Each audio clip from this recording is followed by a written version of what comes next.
Welcome, everybody, to another edition of the Tougies Take podcast. We're back. It's us, the guys, the fellas, for another edition of your favorite hockey broadcast, a hockey podcast that's barely about hockey, especially if you listened to our episode earlier in the week, where we talked about the power of friendship for 40 minutes, and it was delightful. And my friends, I am glad to be here with you yet again. Mr. Sin for the win. How are you? I'm doing pretty good.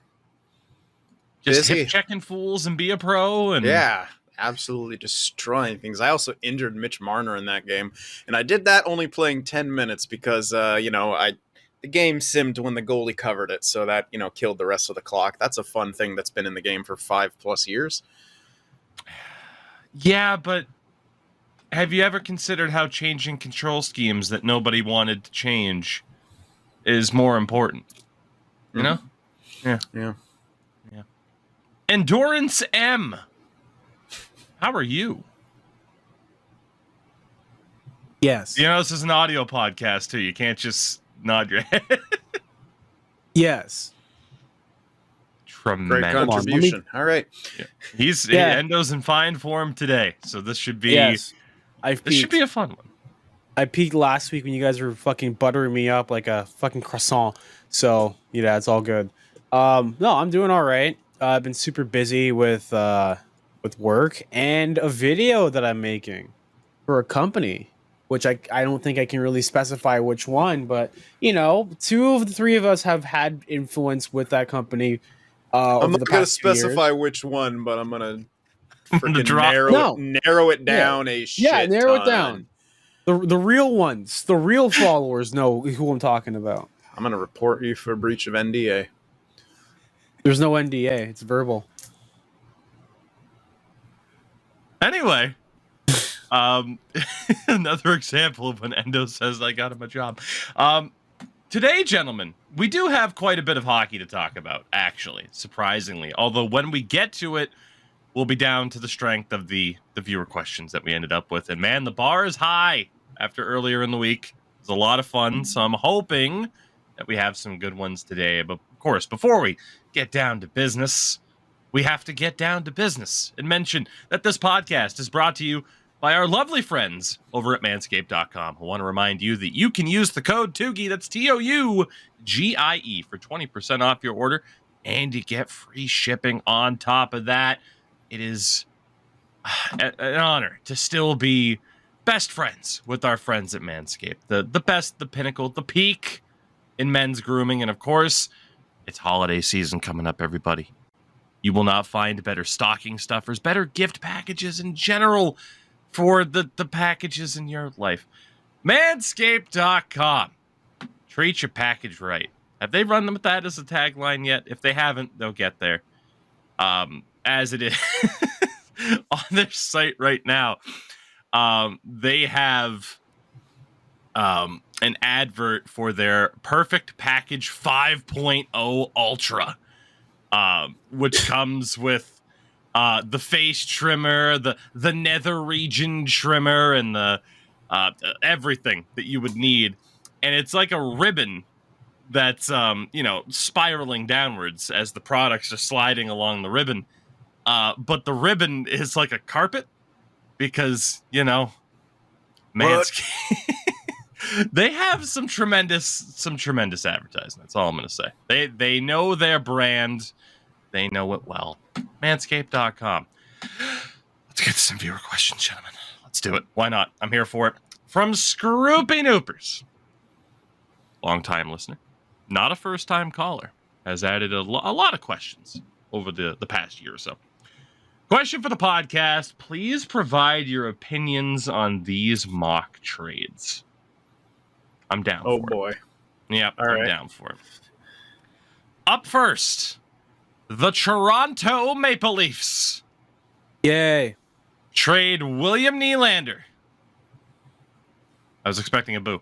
To the Anaheim Ducks for forward Frankie Vatrano, a defensive prospect. He lists either Tyson Hines or Noah Warren, and a conditional first-round pick that's top 5 protected.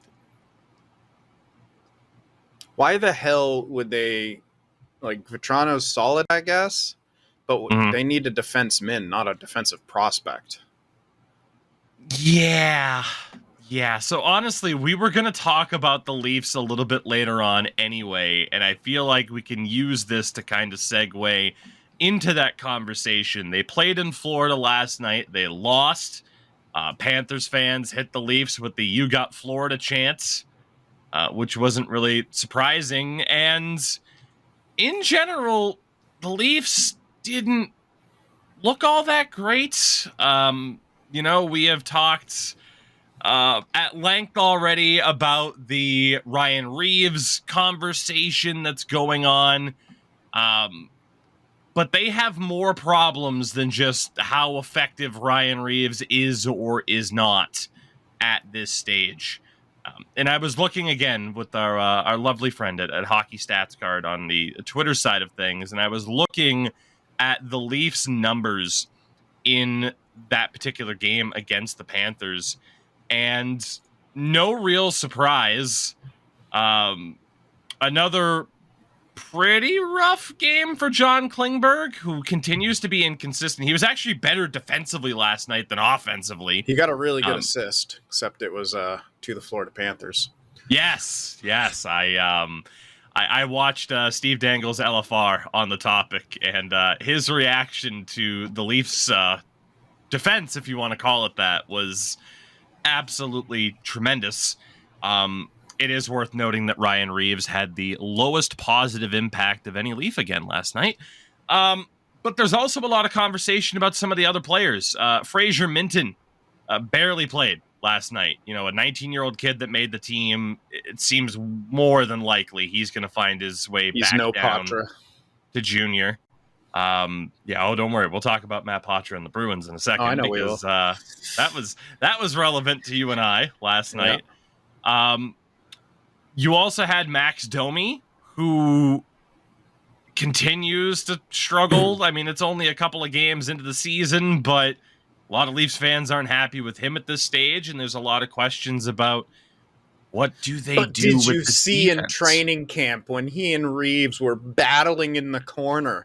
They're going to teach the rest of the team. They're going to show them how to do that. Yeah. I don't know what to make of this because I'm trying to decipher whether or not a lot of conversations about the Leafs are like, where is the line between legitimate versus they're 4 or 5 games into the season and this is what people do and they be overreactionary. I'm not sure where that line is at this stage. And I will say that the idea of trading William Nylander is well on the line of over-exaggerating in terms of like, well, he's probably going to leave. You keep that guy. You use him as a self-rental, essentially, except you already have him. Even if you're going to lose him at the end of the year, you are more likely to be successful if you have William Nylander on that team. So you definitely don't look to trade him, but I don't know what they look to do because last season, what was it? 7 games into the season, they had the Western road trip that didn't go well, or the Albertan road trip, whatever, that didn't go well. People were calling for Sheldon Keefe's head, and then they ended up making the second round. You could argue whether or not that's enough as to whether they should have made changes, but like I said, I just can't really decipher where is that line right now between, oh God, panic, versus no, valid concerns, given it is, and I double-checked, 4 games into the season. Endo, you look like you're having a fun time talking about this. Give it a month. I'm like tired of the whole discourse with everything. Domi needs time to get ready. Klingberg needs to wake up. It's easy just to say that shit, and because you're a fan and you're sitting on a podcast talking about hockey, you can say, "Oh, you need to step up," but at the same time, a lot of teams have good camps. A lot of teams have bad camps. The Philadelphia Flyers are supposed to be a terrible team this year. Right now, they're the top of their division. They're one of the best teams in the league right now. They did that the first 4 or 5 year games too, I think. Yeah, exactly. They're supposed to have a terrible year this year. Carter Hart's supposed to be traded away for fucking whatever picks or players or prospects to come in.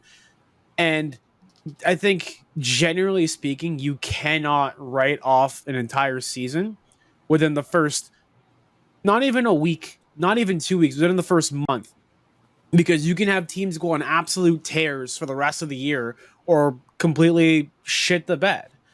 Like the only teams that have exceptions to that probably like teams that definitely know that, you know, they're not going to be a top contender, like the Montreal Canadiens. Like they know their whole thing is to tank and get another pick.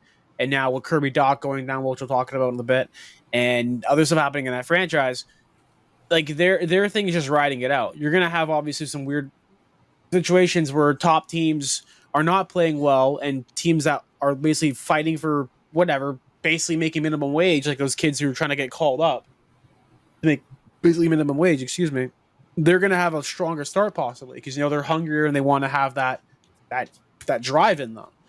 So I think maybe in a month, I think any takes that we have right now in terms of like team longevity to come back to us in a month. Anything about individual players, I think that's fair criticism because a player himself can be underperforming, but if a whole team is underperforming as a unit, it's because they haven't gelled yet. That's the way I see it. I will say, I think it's when three of the biggest question marks on the team are signings that were made in the offseason. I look at it as more of an organizational problem rather than just a team problem. Like, you're right. You know, they haven't had time to really figure it out. It's still early on. But in my opinion, the only reason they're not 0-4 is because Matthews has 2 hat tricks. That's the Very only true. reason they're not 0-4. Both those games, they allowed way too many goals. The only reason they win is because Matthews and Nylander went pretty ham. The things that I keep seeing, the whole narrative was you bring in Ryan Reeves, no one takes liberties. Buddy, there are so many liberties taken against the Leafs in that game. Ryan Reeves didn't stop shit. And then, he wasn't on the ice at the time. That was your argument, that his presence alone would deter people from that, except it's not the 90s and 2000s anymore. And then the narrative turns to Mitch Marner needs to be tougher and all this other crap. And it's just like, you didn't draft Matthew Tkachuk. You drafted Mitch Marner. He is what he is.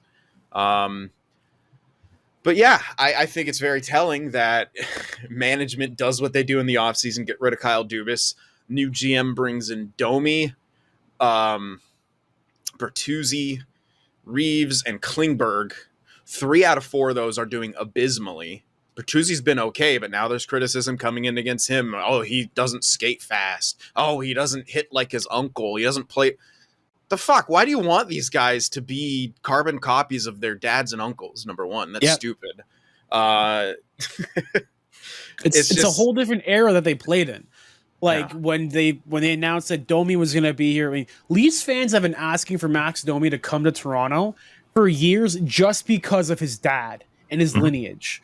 And in one of his first press conferences after preseason was over, one of the first things they asked him was, "Hey, why did you take your dad's number?"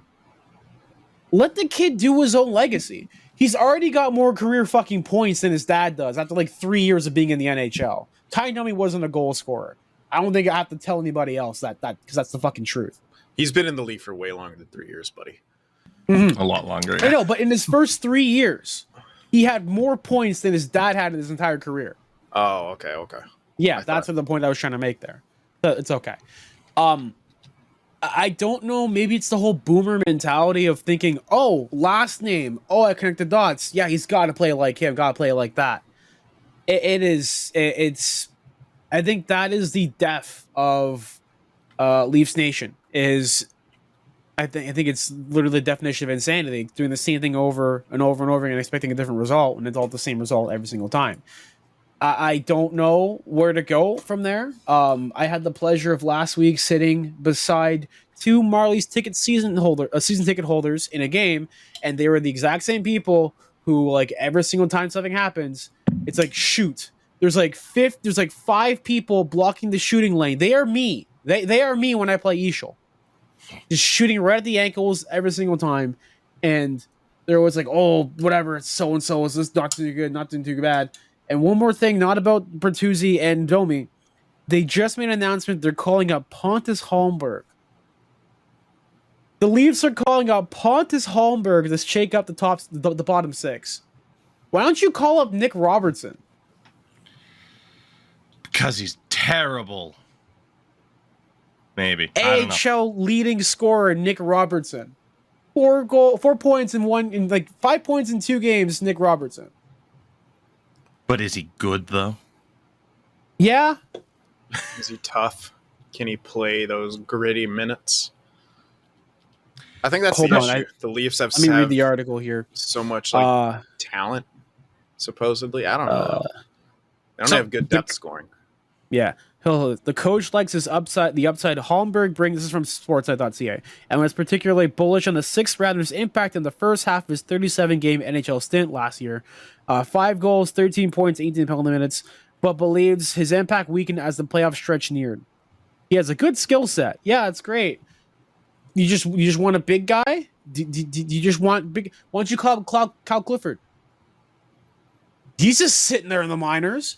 You probably have a bigger impact than Ryan Reeves did, and for probably the same amount of cap hit too. Like, it makes no sense. So, first and foremost, because I mean, we just let Endo go there, and that was beautiful. In regards to the standings, you are correct. There are teams like Edmonton and Seattle in the bottom 5 to their first 4 or 5 games. Like, Seattle looks fucking atrocious, dude. Yeah, it hasn't been a great start so far. Where's Shane? What the fuck? In looking at the Maple Leafs specifically here, though, there are 4 games. A 6-5 shootout win over Montreal in the season opener, in which they were almost down 3-0, but had the goal called back. 7-4 win over Minnesota. 4-1 loss to Chicago. 3-1 loss to Florida. They have not allowed less than 3 goals in a game. Yes, there is an empty netter in Florida, but... On top of that, the Leafs roster, I've heard a lot of people say this, and I do agree with it, especially now based on the conversation that we're having. The problem with the Leafs roster isn't, we lack a tough guy like Ryan Reeves, an active deterrent. The problem isn't one player, it is the team in general. And I've seen Leafs fans mention this for God knows how long, and it's just the idea that you are not in for a tough physical game when you play the Toronto Maple Leafs. You can look back to the, honestly, the 2012-13 season when they almost beat the Bruins in round number 1. Sorry to bring it up. But at the same time, you look at who they had in that lineup for those games. And granted, not the highest skill in the world. But you did have Colton Orr, Jay McClement, Leo Komarov, Dion Phaneuf. Like, Carl you had Gunnarsson. guys that would push back and at least provide that grit without it being like, don't you mess with us, because we'll get our big brother Ryan to come out and show you. That doesn't work. And like Sin mentioned, it's not a matter like you're only going to get so much physicality out of a Mitch Marner. Like, I agree, you want to see Mitch Marner stand up for himself, you want to see fellow players stand up for Mitch, but at the same time, the lineup just is what it is. There's a reason why the Kachucks are so highly sought after. The idea of, they can put up points, but also Matthew Tkachuk might get himself ejected from multiple playoff games. That's an abundant resource at this stage. It's either you have the skill or you have the grit. Not too many players have both. And that's kind of the situation that the Leafs still find themselves in. They also got rid of the people who had both. They scapegoated Nazem Kadri. Yep. You fucking did this to yourself. Leafs fans simply don't know what they want. They're like the EA NHL community. Jesus. They don't fucking know what they want. They're just Considering reactionaries. most of the community is based in fucking Southern Ontario. There's a parallel in between the two of those. the worst takes in the community also happen to be from Leafs fans. Like, it's just I don't know. I see the Brat Pack on Twitter on occasion. There's some pretty flaming hot takes coming from New Jersey. Yeah. just hot takes or That guy weird is- stances on certain things. Yeah, just hot takes. Yeah.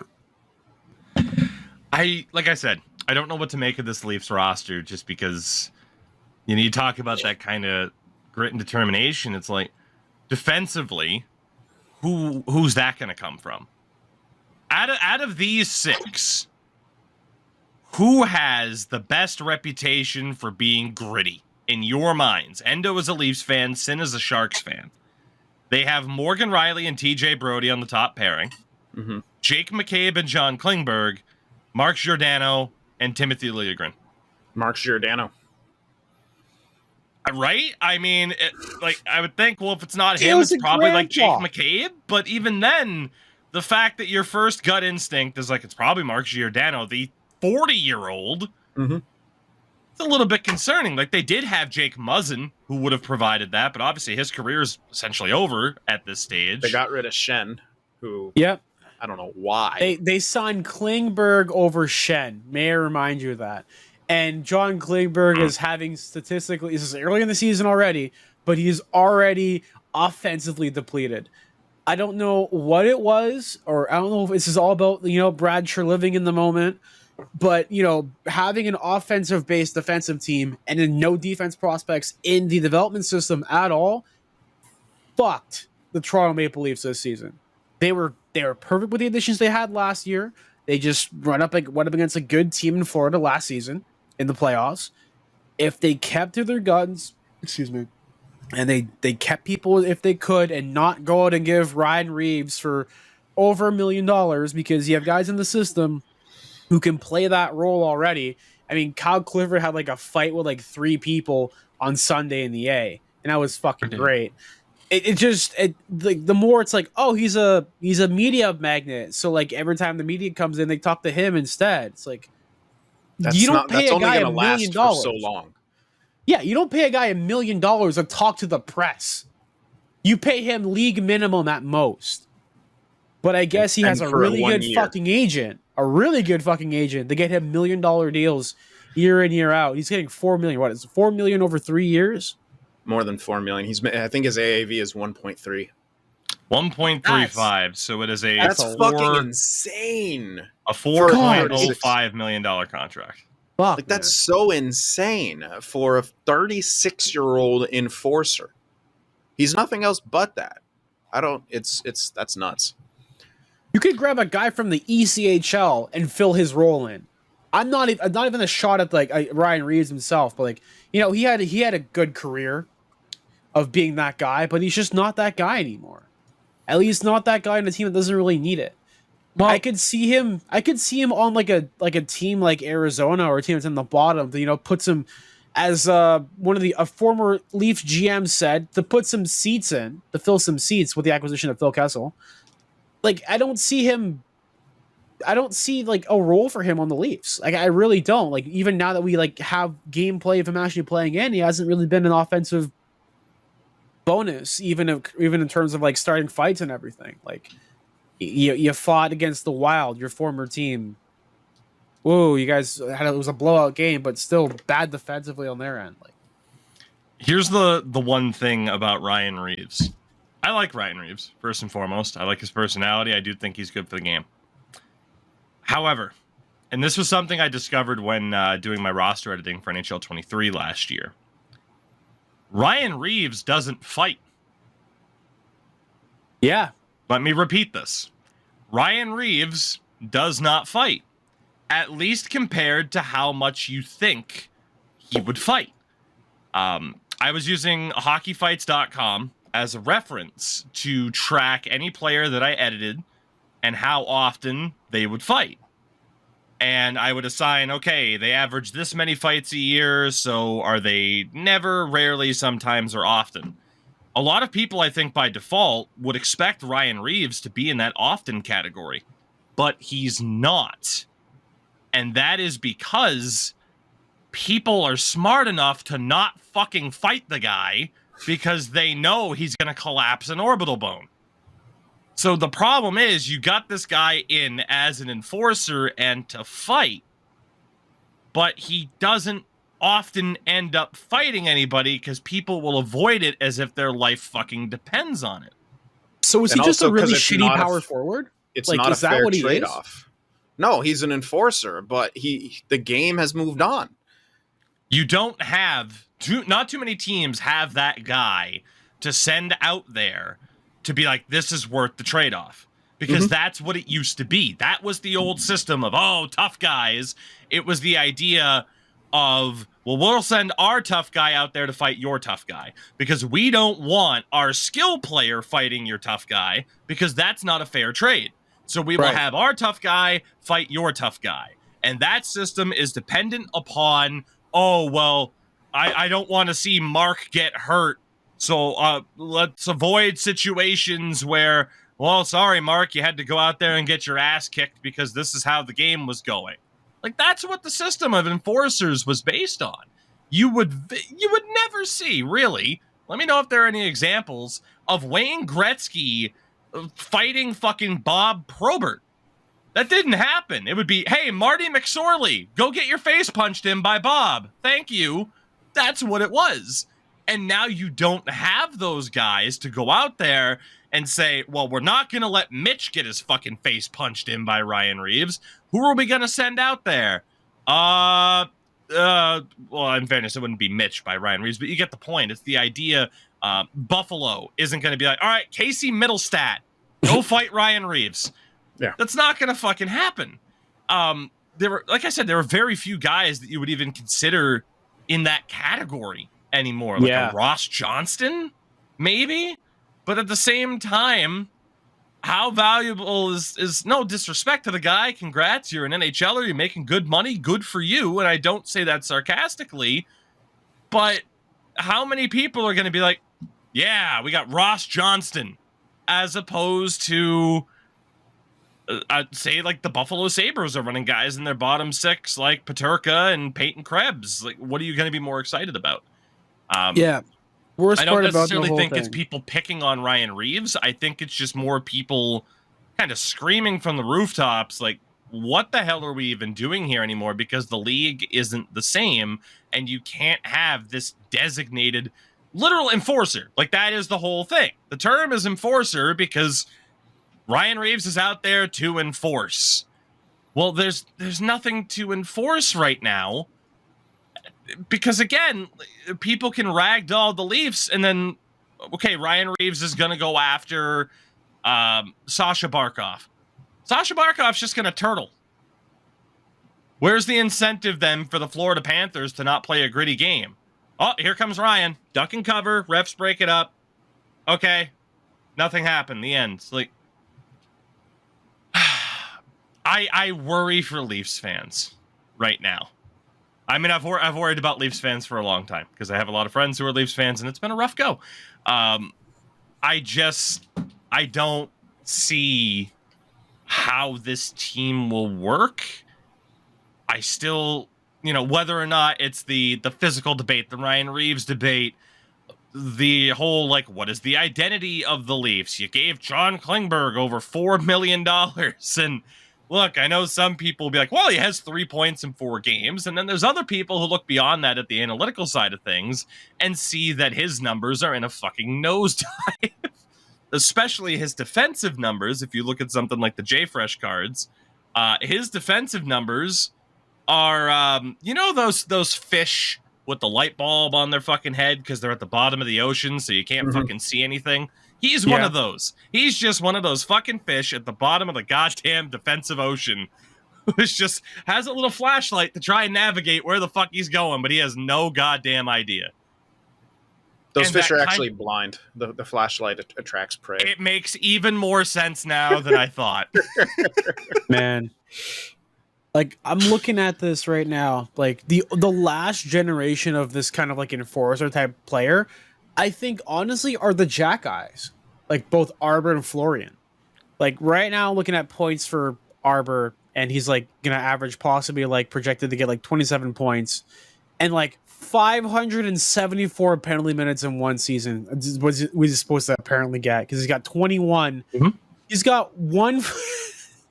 He's got 1/4 the amount of penalty minutes he had last season with the Canadians. I mean, it ended early because he played 51 games.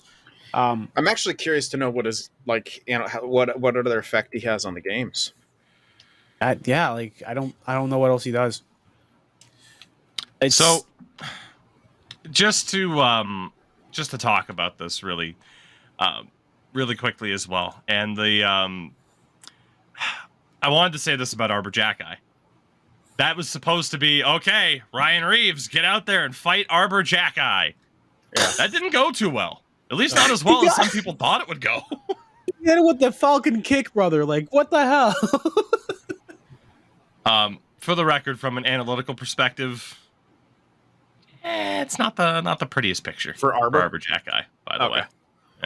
Yeah, but the good thing is he's actually still young. He's 22. Yeah, he's 22. I didn't realize he was that fucking young. Yeah, that's crazy. Costco.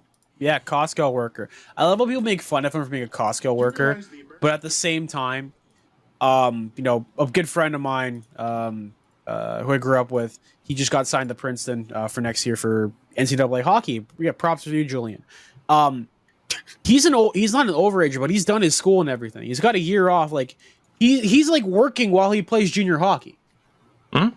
Most people have to. When you're 19, 20, you're working a job and still playing junior. You're not really going to university or going to college because you're still playing junior hockey, like in the OHL, AHL, the OHL, WHL, QMJ, BCHL, USHL, all those like major hockey leagues. Half of the time they're like working while they play. So for people that chirp him, he's like, "Oh, he worked at Costco." My dude had a job, of course. Like when you're 19, 20, you're trying to make money to live on your own and do your own shit. But that doesn't look too bad for Arbor Jacki. Yeah. So what I just sent in the chat here is the hockey stat card for Montreal's last game, which was October 17th against the Minnesota Wild. They lost 5-2. Arbor Jacki was 5th on the Habs in terms of positive performance in that particular game.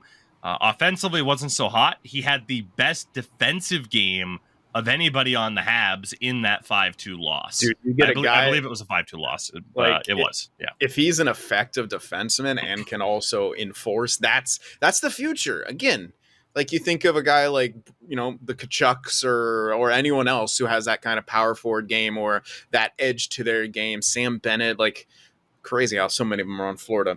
But like that's the thing. You can't just be a specialist, really. At least a specialist who fights. That's not a specialty anymore. Like, the thing about be a hybrid. Yeah, the thing about Kachuk is that he'll maybe throw down. He's getting better at picking his spots, especially understanding his own value now. But if you're the other team, you're like, well, we could take Kachuk off the ice. Well, I guess we'll deal with the repercussions. But that's what makes him effective, is that you're not just going to be like, ignore the guy. You're like, oh, we have a chance to take him off the ice at least for 5 minutes. So that's 5 minutes that he can't fuck around with us. And yeah, you have to bring something else to the table. And that's what Arbor Jacki is a solid defenseman. And, he brings that. And then he also brings that other side where, you can fuck shit up. You just have to. You have to bring that. You cannot be a fighting specialist anymore in this league. It doesn't work. I mentioned Ryan Reeves and fighting. Do you guys have a guess of the last time Ryan Reeves hit double digits in terms of fights in a season? I'm going to say 2014. Yeah. 2013-14, he had 10 fights. Since then, his highest was 8, which was the following season.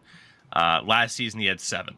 I posted that comparison on Twitter between him and Perry because he's fucking going on to say Perry's not that tough. And literally in the last 5 years, Perry only has one less fighting major than he does and is a far, far, far more like effective player. And I know, there's certain people going to jump on that being like, well, that's not, that they're different players. I'm like, yeah, that's the point. It's that Perry fights and he also does all this shit. He changed his game as he needed to. Reeves doesn't have that capability. He is what he is. and it's not So good. the second part of Scroopy's question, should we get to that? Yeah. So, Yeah. at least we covered the Leafs. We did. I don't know if anyone speak now, forever hold your peace. If you had anything else to add, No. in regards to the Toronto Maple Leafs, but Our prospect pool is barren when it comes to anything but offense. You don't fucking need it. Like, your core is fine. and expensive. Why? That's another thing about Leafs fans. I'm going to say this last thing. Y'all just want to have prospects constantly. No, I'm saying like our prospect pool, as in like guys who we could develop. We have no defense. All we have are like offensive guys.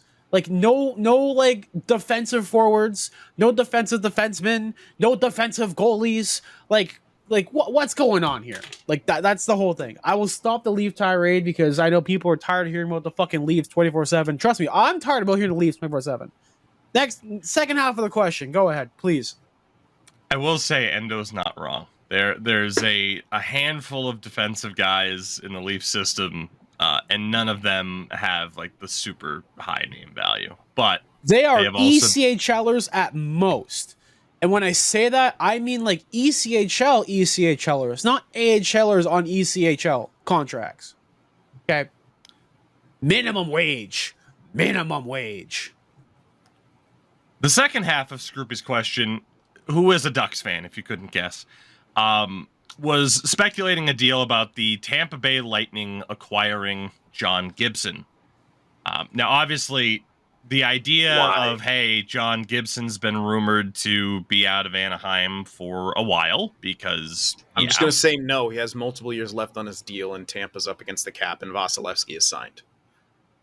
But I'll hear his thing. I think it's, It was a very similar kind of basis as the Nylander deal. And the thing is, you're right. John Gibson is under contract at $6.4 million until 2027. Yeah, you're not moving that. Do the Lightning probably need a goalie? Yeah. Through 4 games, Jonas Johansson has a 3.54 goals against average and an 894 save percentage. They are likely to need to make a move here at this stage to kind of get somebody else in there who can be that guy. If you're Anaheim, are not moving John Gibson at that price, particularly to the Tampa Bay Lightning, without retaining a pretty solid amount of cap. And at the same time, I highly doubt the Lightning would want to... now, he speculated a name, and Anthony Cirelli, who I can't imagine being moved. He is one of numerous players signed until 2031. He is a part of their core. Like I said, I get the Ducks fandom. Maybe a bit too strong at this point. Way too strong. Yeah. I'm trying to be nice about it. I'm not. I'm gonna put you on fucking the Twitter meme trade pages. There you go. He does mention though, should the Ducks consider going after a game changer, or should they stay the course? You stay the course. Like that is not. It's okay to continue to be bad. Leo Carlson showed up last night. He scored in his first game. That was great. Enjoy mostly being terrible, because you can't guarantee that the core that you have is good enough to be anywhere near competitive, especially like think about how much you'd have to add. You're a Ducks fan. Think about how much that team would have to add to be competitive with Colorado, to be competitive with Vegas. I'm only going to name those 2 teams. There are other teams, the Dallas Stars in the Western Conference. Enjoy the ride, much like Sin's doing with the Sharks. Nah. I'm riding. We might as well talk about it really quickly. So last night, the Sharks played the Boston Bruins. The Bruins won, buddy. The Bruins brought it, man. A 3-1 victory for the Bruins, including Which was 2 goals. Quite close to your prediction, by the way. Yeah, so hold on. Let me go back in the text, because we were talking throughout this game as I continually accidentally spoiled. Yeah, you fucker. Yeah, because you were behind what I was seeing. I predicted a 3-2 Bruins win, and you said 5-4. Come on now. How do you feel about predicting the Sharks to score 4 goals in a game? No, that Especially wasn't against- even. I mean, it was less of a prediction and more of like, this is what I want to happen. I'm trying to manifest it into existence because I want the young guys to fucking produce, and it's painful right now, man.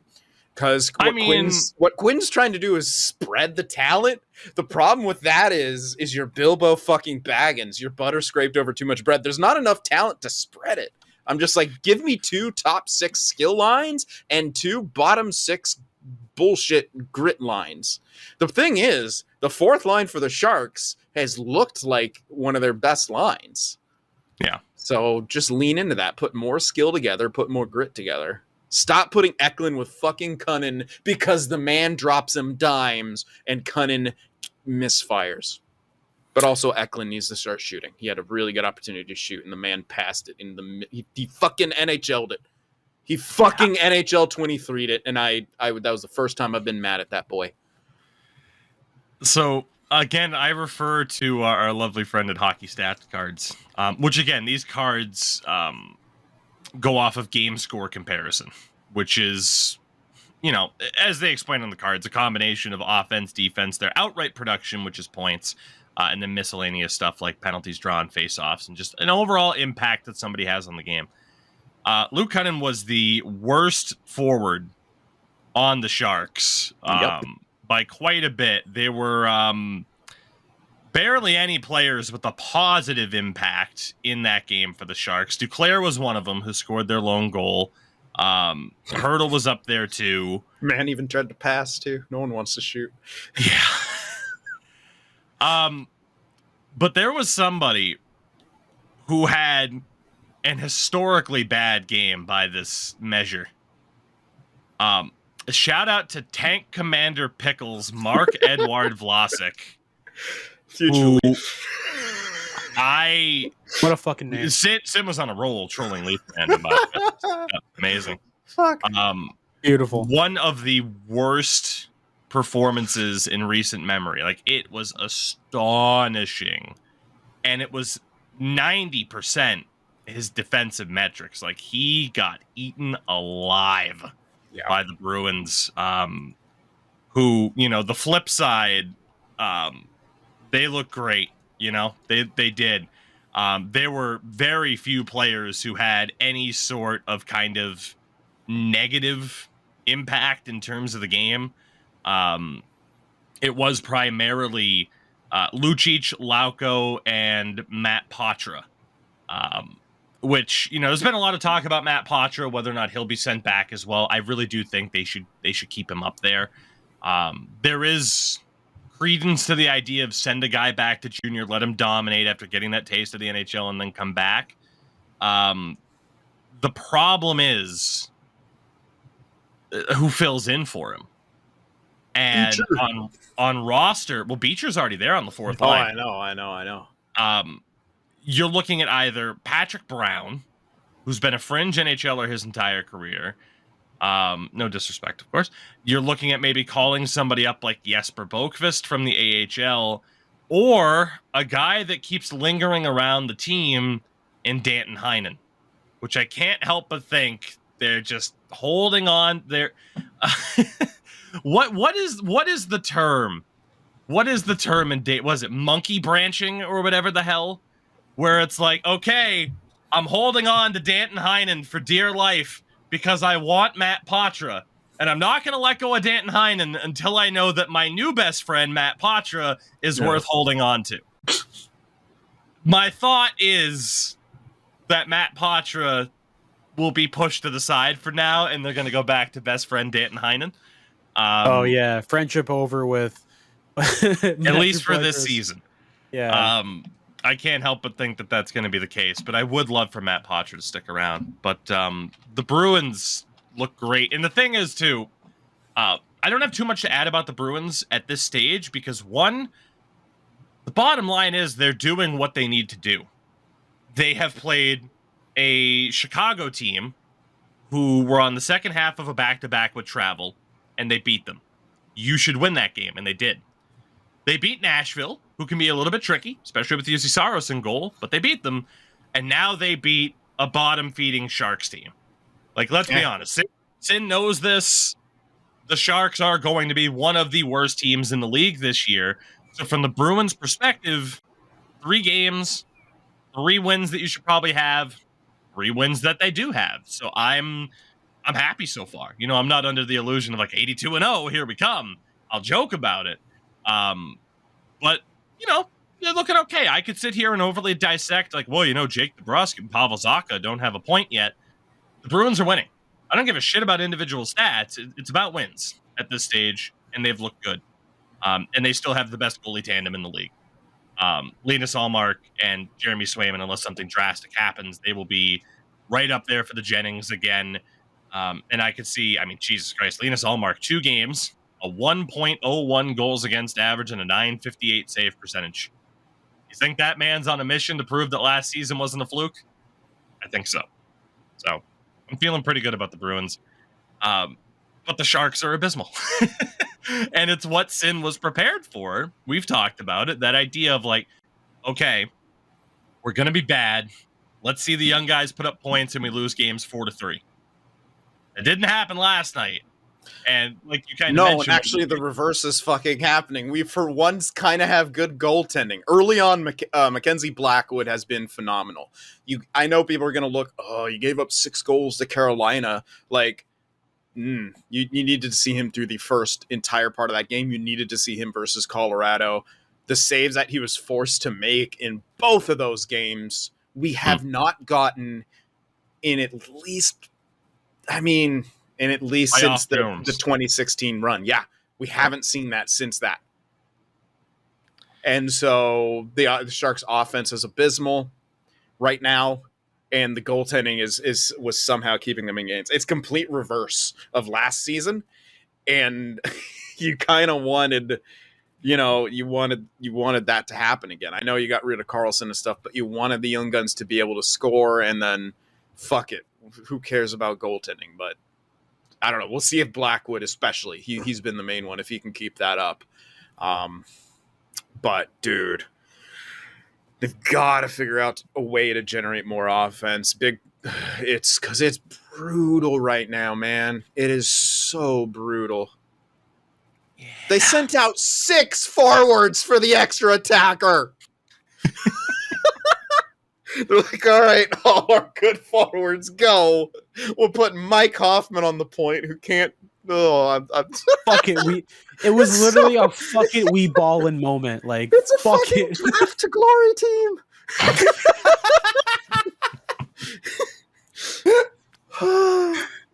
I will say this in regards to Mackenzie Blackwood. Forward. That lends credence to what you were saying. Through 2 appearances, he has a 336 goals against average, but his save percentage is a 926.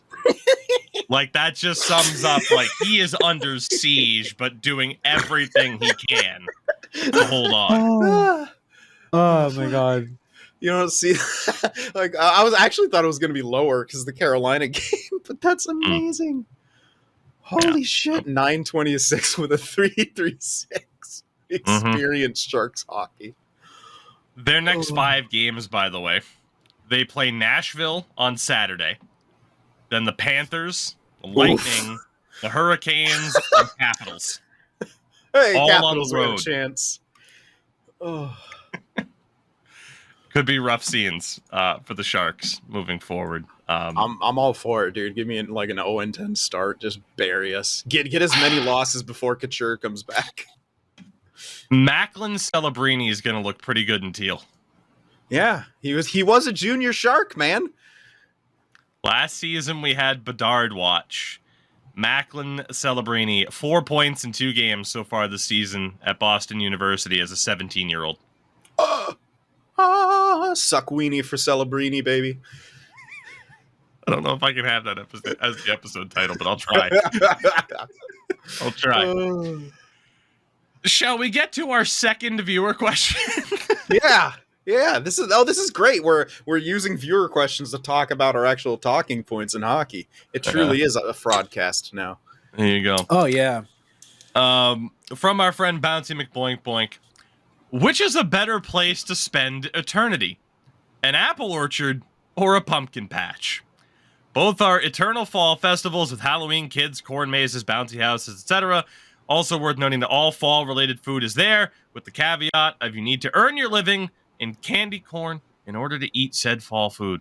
Your strategy is up to you, but you must be some sort of entertainment for the non-eternal guests. Jesus, I have to be around kids that whole time? Fuck that. Send me to purgatory.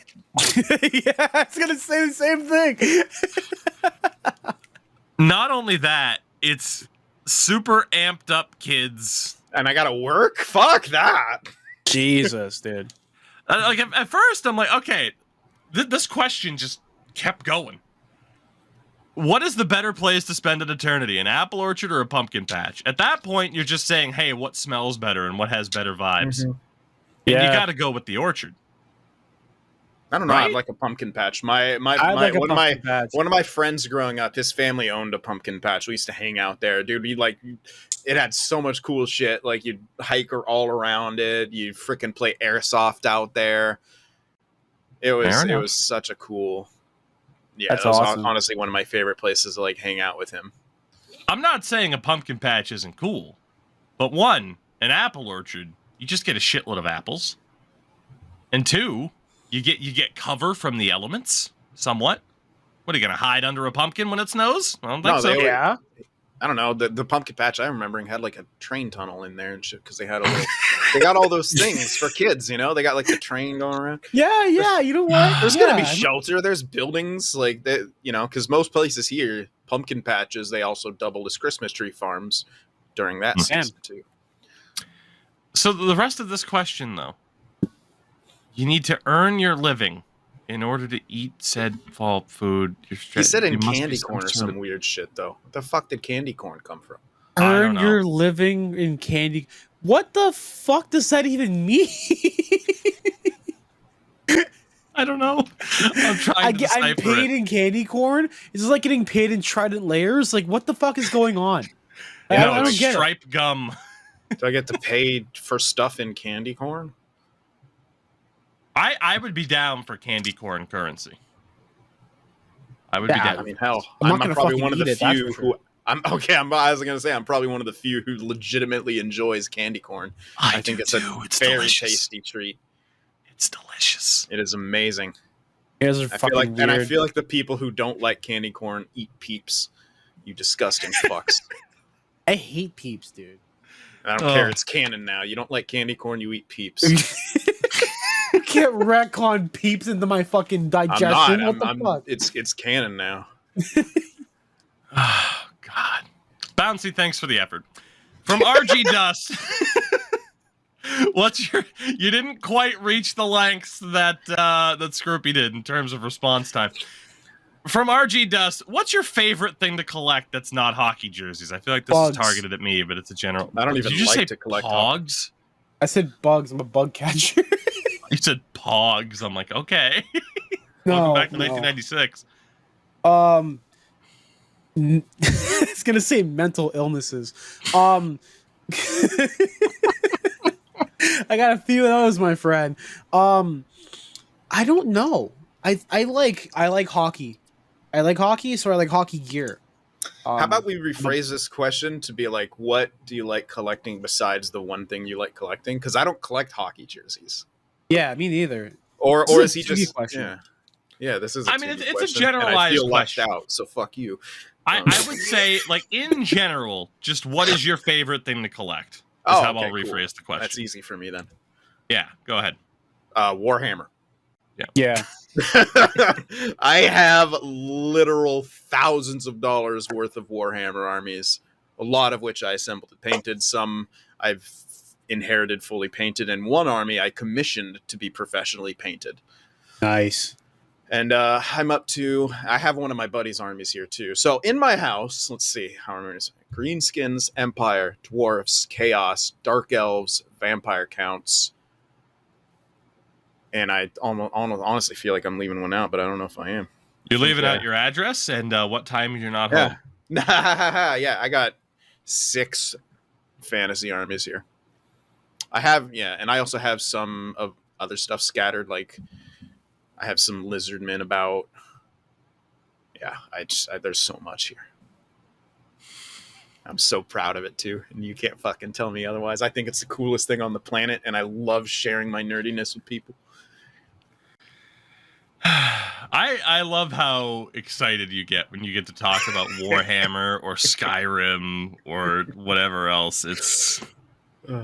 It is fun to watch someone just be like, I love this nerd shit, and you can't tell me otherwise. Yeah.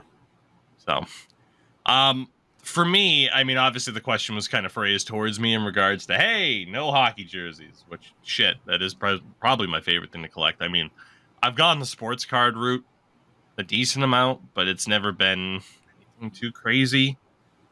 It's weird because I feel like I have, like, outside of the hockey jerseys, like, okay, you know, I have a sports card collection, but it's not the craziest thing in the world.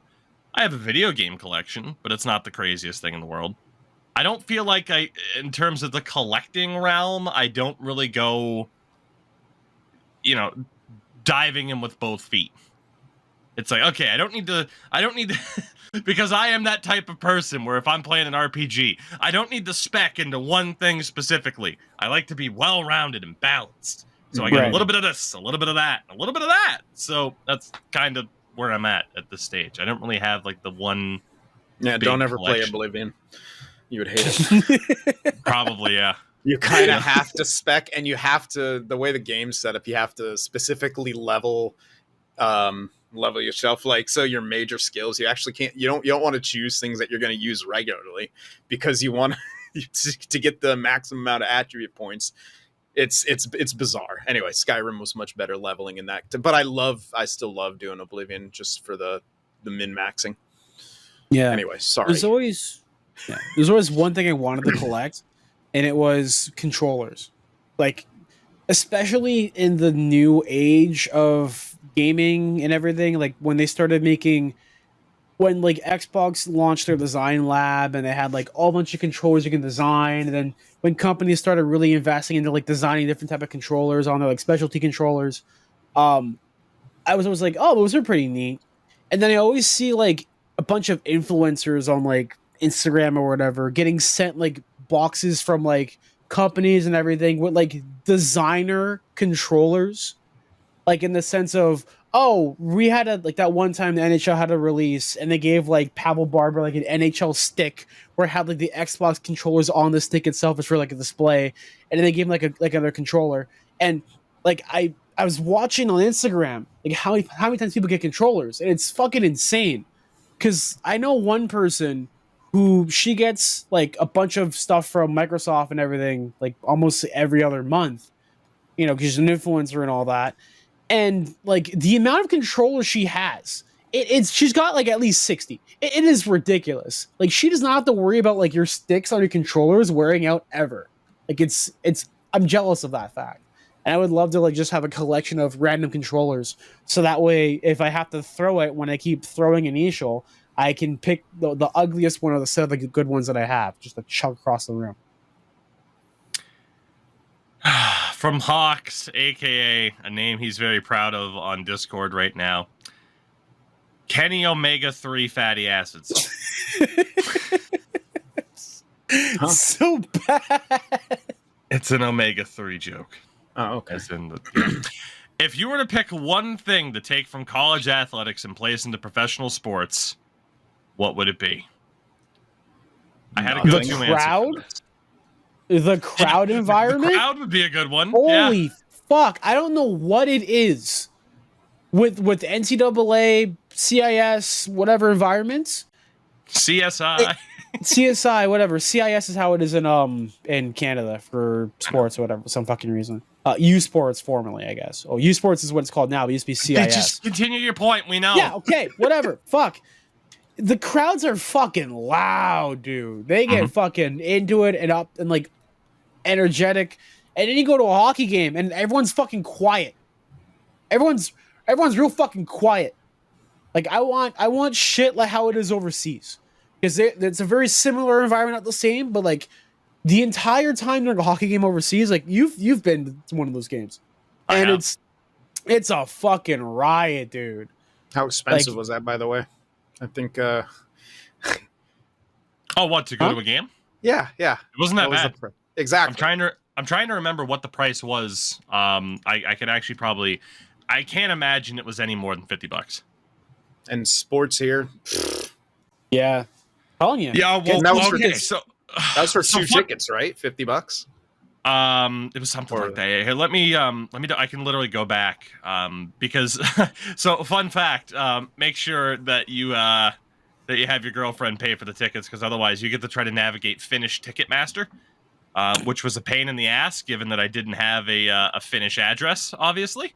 So that was the kind of one downside. Is shout out to Kenu from Sports Gamer, who made sure I could get tickets, because otherwise I would have been fucked. But yeah, I went to, as people in America would know him, HIFK, which, as I learned, is EFCO. Yes.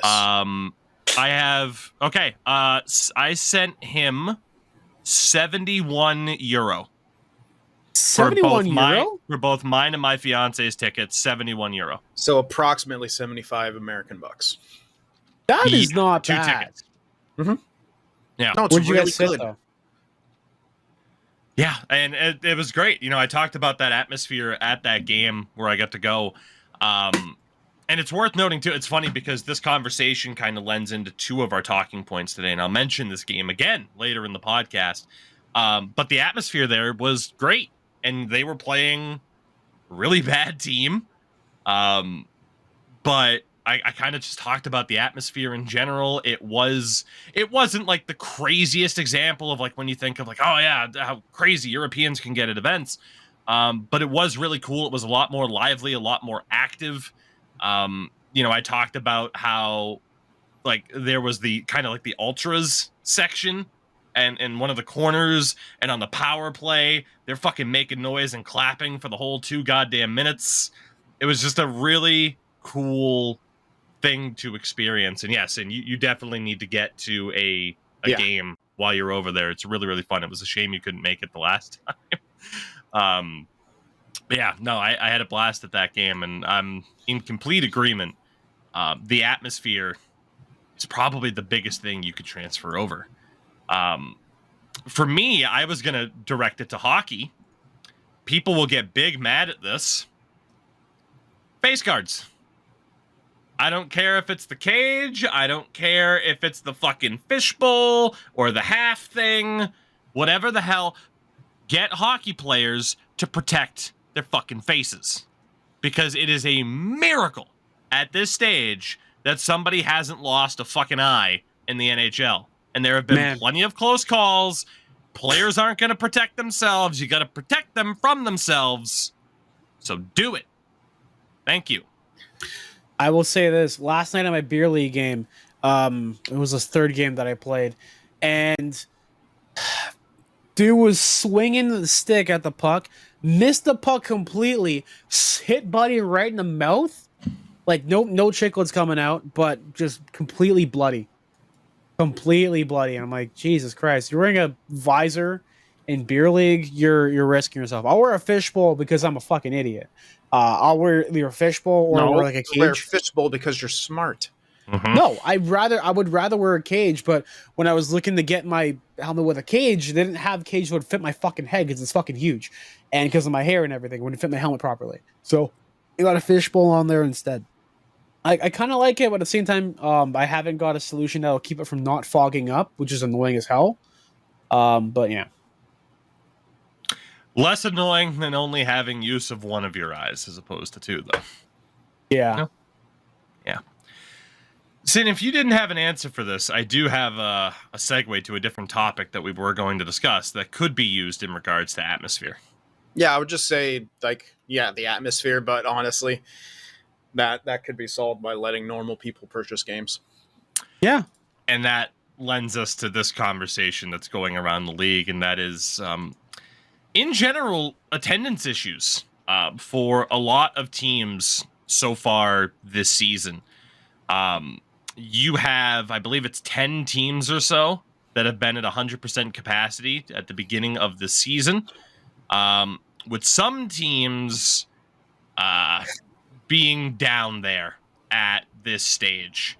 Last night on the Twitter side of things, I kind of joked around with the Buffalo Sabres, who I was watching their game against Calgary, and that place was not full. And, you know, I like joking around with the Sabres, as I have in the past on the show, because you would see fans where if that was in Arizona, when the Coyotes were in Glendale, oh my God, move them. But when it was Buffalo, oh, they're sending a message. Well, And now the goalposts. now. I was going to say, now the goalposts are changing, where it's like, okay, well, Buffalo, you have a good team. Oh, well, we're still not going to go because we haven't made the playoffs yet. No disrespect, Grizz, but that was kind of the argument you gave me on Twitter last night. The thing is, there are legitimate reasons as to why some of these teams are having difficulty putting people into the building. And it's not just the Buffalo Sabres. The Washington Capitals, so far this season, are at 94.7%. They sold out their season opener, but their home sellout streak of 588 consecutive games has come to an end. The Winnipeg Jets are a big part of this conversation. Their capacity so far this year is 80.3%, which is only ahead of Buffalo, who on our sheet I marked down at 83. That has been updated. Their capacity on the season is now listed at 78.1%, the lowest in the league. With the Jets, in regards to their issues, it's a lot of ownership trying to dick around the fan base and trying to squeeze every penny out of them. And that's where it gets into the conversation of, hey, here are the legitimate issues surrounding attendance. And it's not always down to fan apathy or a poor on-ice product with the team. Times are fucking tough for a lot of people. It is decently expensive to get into the building in the first place. For as much as I mentioned, hey, I got 2 tickets to a Liga game in February for about the same price. You could have gotten in one person to the Sabres game last night. It is decently expensive to get into the building. And then you factor in skyrocketing parking prices, drink and food. If it's just one person, it's going to be expensive enough, let alone if it's 2. Let alone if it's a family thing and you want to bring the kid or kids. It's a bit of a problem right now that you have half the league, more than half the league, at less than that target capacity of, hey, selling out the building every night. And again, the problems go beyond the hockey side of things. But in terms of what these teams can do, what the NHL can do, I have no choice but to equate it to the wrestling side of things, which Sin won't obviously know as much about, which is cool. But in general, obviously, for North America, there are 2 major promotions. There's the WWE, the King, Cream of the Crop, Macho Man, whatever the hell, who are doing very, very well from a business perspective. And then there's AEW, who are also doing very, very well from a business perspective, but they right now are in the habit of booking arenas that are 7, 8, 9,000 seats, if not a little bit more, and they're putting 3, 4, 5,000 in the building. And it becomes a perception issue. It would be much better for a team like the Buffalo Sabres to lower your prices, make up the money on concessions if you want, but you look like shit when you have a promising team. You are hyping up this team of Darlene, Tage Thompson, Owen Power, this new era. We're going to be great. And so far this season, your capacity percentage is at 78.1%. It is horrible from a perception standpoint. Lower your fucking prices, get people in the door, provide that atmosphere, as we talked about, make this place look like, oh my God, I am missing out by not going to Sabres games. Holy shit, and they're affordable? Let's fucking go. Yep. As opposed to, again, you watch a game when the Sabres are at home, and you're seeing a lot of empty blue seats. And it is tough to ignore royal blue empty seats. They stand out very, very well on camera. It's the same thing for the Winnipeg Jets and their ownership trying to dick around the fan base and raising prices. It's the same thing for the San Jose Sharks, who have the third worst capacity right now and are still trying to charge decently high prices. I just looked up the prices for their next home game against Pittsburgh. The cheapest ticket that you could get is $76. That's in like the highest, which is honestly lower than I expected it to be. That is lower than I expected it to be. But still, you have such a shit team. Your arena's empty. It's the Bay Area. Mm-hmm. You're in the middle of downtown. Parking's atrociously expensive, honestly. So if I remember correctly, prices may have gotten up since now. It's at least $20 to park anywhere near the arena in San Jose, at least. Right. So let's say 76 plus 20. Gas, you barely anyone comes from San Jose. Let's say you're going to drive at least 30 miles. That's probably, I guess in today's day, that's only maybe another gallon. But right now, that's $6 in California. So a gallon of gas, $6. If you want to eat there, mm-hmm. Beer is at least $15 if I remember correctly. These are from the last times I went there. A fucking round table personal pizza is $20+. Mm-hmm. Like it's one of those things. And you're in the Bay Area where rent prices for a studio fucking apartment in San Jose is at least $2,000. Studio. Mm-hmm. And the fact is, they are competing with every other form of entertainment in that area. Warriors are good. Niners are good. Now, if you are the Sharks, it is a tremendous time to lower prices, get fans in the building, and then once you're good again, raise those prices a bit because you might have hooked some people. Seems kind of simple to me. Or keep them low and keep the good favor of your fucking team and enjoy the fact that you're selling out the building every night. Yeah. But again, it's all about squeezing every person for every penny they're worth if you can get them in the door. From the wrestling perspective, to bring that up again, I've been to every AEW show that they've run in Massachusetts. And they've run 3 different buildings in the state. They have run one show in Worcester, home of the ECHL's Railers. The Worcester Sharks. I wish the Sharks were still there. They have run multiple events at Boston University's arena. And then their last show in June, they ran at TD Garden. Worcester had put as the middle ground in terms of pricing. The college arena, though, was awesome. Bitch to get in and out of. But again, it's on a college campus. So you go in, the tickets aren't that badly priced, the concessions aren't that badly priced, and then, hey, what do you know? I end up going. TD Garden, going up to the concession stands there, it's like, oh my God, okay. Well, we made a mistake not getting to town sooner and finding somewhere else to eat because holy shit. Take out a small fucking loan just to get 6 chicken fingers, for fuck's sake. Yeah. Yeah. And again, I'm looking at attendances. Like I said, there are 2 teams that haven't played a home game yet: Chicago and Arizona. But Buffalo, Winnipeg, San Jose, the bottom 3. Then the New York Islanders, who have a decent team. That again has to come down to price gouging your fans. The New Jersey Devils are still in the bottom 5 right now, despite how good they're looking. Oh my God, really? And it's that combat. Yeah, they're at 88.4%. And it's one of those things where it's like, as much as I want to joke around with like, support your team, you do know that there are real issues there as to like, man, how badly are Devils fans getting raked over the coals to support their team if the Devils, Jack Hughes and company, are playing in front of the 5th worst home attendance right now in the league. I mean, again, teams above them, Calgary, kind of understand, but then it's Ottawa, Anaheim, Columbus, Philadelphia, Edmonton. Edmonton is towards the bottom half of this list.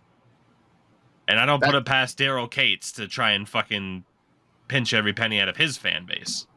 So it's a tough scene right now. It goes beyond the financial issues of hockey. It's in general financial issues that are affecting people. There's a massive, massive separation between... Honestly, the owners probably don't think they're doing anything fucking wrong. because they're so detached from reality and the fact that like I'm doing fine. I'm doing fine. Everyone else work harder. Like that's just a mentality right now in North America in particular. And people on the bottom are struggling, and some of those people on the bottom are unwilling or unable to realize why that they're struggling, and will like to turn on people in the same situation and blame them, because probably they're projecting and blaming themselves and feeling bad about some of the choices they've made. But hey, if you stop doing that shit, you can actually realize who the real enemy of your happiness is and who's trying to make you work until you die. Viva la revolution. Yeah. Oh, hey, I have man. this really cool graph that shows the wealth inequality in America versus France right before they brought out the guillotines. I'm like, it's like the same. I'm like, oh, I love a graph that's hinting at something. Oh fuck! It's honestly one of the funniest like graph comparisons you'll see. Can I say From one AJ. thing real quick Go about ahead. the arena stuff? So I went again. I will continue the praise going to minor hockey games or minor pro hockey games like the AHL, the ECHL. When I was at the Marlies game, there was a QR code on the fucking Jumbotron that said, hey, scan here to get 50% off all tickets for the rest of the month.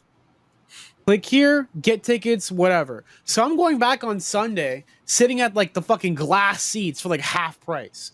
And they're already pretty cheap to get tickets there. It's like $60 for glass seats at a Marlies game per person. That's $120. I'm paying $60. I'm paying the equivalency for one seat to go sit at the glass. Like, if you can, do what you can. Like, From AJ. Pick one team in each category. The first. A good team now that will suck by the end of the decade. So right now, obviously, it's tough to say. We'll go off of last year's standings. I would say that'd be At better. the end of the decade, so 2030 essentially. Yes. 2029. Jesus. So if we look at about that means I'm going to be 40. Can we not? We'd be looking at the Bruins, the Hurricanes, Devils, Leafs, Golden Knights, Oilers, Avs, Dallas were the top 8 last season. There are other teams you could throw into the mix. A team that'll suck by the end of the decade. Golden Knights. It's unavoidable for them, I think. It might be soon. I don't know. I think Golden Knights are one of them. Bruins for sure. They don't have a prospect system. Their time's coming. Yeah. Like by the end, but here's the thing: suck by the end of the decade. The Bruins might. Depends. That's the thing, though. McAvoy, Lindholm, like they're gonna keep them afloat. But yeah, so I think the Bruins are gonna try to keep that window open for as long as possible. There's gonna be some bubble years in there, but like before they finally throw in the towel. So yeah, I will say the Bruins. Carolina probably. I don't see it with the Leafs are tricky though. I don't think the Leafs will be bad by that point. I think their window is going to be open for quite a long time. fucking hope so. I mean, Matthews is only 26, 25. Yes. 20. So 7 years, fucking he'll lot. still be in his prime. 26. Yeah, he'll still be in his prime 7 years from now. Hmm. I don't see it happening to the Leafs. Carolina, maybe. Boston, probably. Vegas, probably. Yeah. It's tough because you want to look at the teams where it's like, okay, how many of their assets, futures, have they exhausted to continue to be competitive? Yeah. And Vegas obviously, has none. Vegas gave up most of it. Let's be honest. Vegas has given up anything that hasn't been, in their NHL lineup. And looking at their team right now, because I'm obviously intrigued. And in terms of top prospects, that doesn't really exist. No. At the moment. I'm shocked someone like Brendan Brisson, who was a first round pick in 2020, hasn't been traded yet. Give him time. That might be this season. Yeah, it's already running thin, but they won a cup, so it's worth it. I feel like, again, the odds are against most of the teams that are good because that's just how it works. Like, if you go back, let's see, 1, 2, 3, 4, we'll go back 5 years. 5 years ago, the team at the top of the NHL, the Nashville Predators, won the President's Trophy. They're a middling team at the moment. They're not quite brutal. The Winnipeg Jets, they're a middling team. The Tampa Bay Lightning, they're in a weird spot right now. The Bruins, we're still there 5 years later. The Golden Knights were still there 5 years later. The Capitals, they're not in that conversation anymore for top 8 in the league. The Maple Leafs were still there, but they were on the come up at that point. And then Minnesota, playoff team, but nothing too crazy. You look at 5 years before that and just how different things were in 2013. So we're talking 10 years ago. Chicago. Granted, this was the lockout shortened season, but still. Chicago finished first. Pittsburgh, who missed the playoffs last year. The Anaheim Ducks. Mm-hmm. The Montreal Canadiens. The Boston Bruins. Their time's coming. The fact that the Bruins are the constant on this list for the last 10 years, they did miss the playoffs a couple years after this, but still, their fucking time's coming. The Blues, obviously up and down over the last 10 years. The Kings, and then in 2013, the Canucks finished 8th. It goes in cycles. That's just the way it works. A lot of the teams you look at the top of the league right now will not be at the top of the league in 7 years. That's just how it goes. Yeah. And we can talk about parity as well when we talk about the draft here in a little bit, because that is coming. But the second part of AJ's question, what's a bad team now that will be a cup contender by the end of the decade?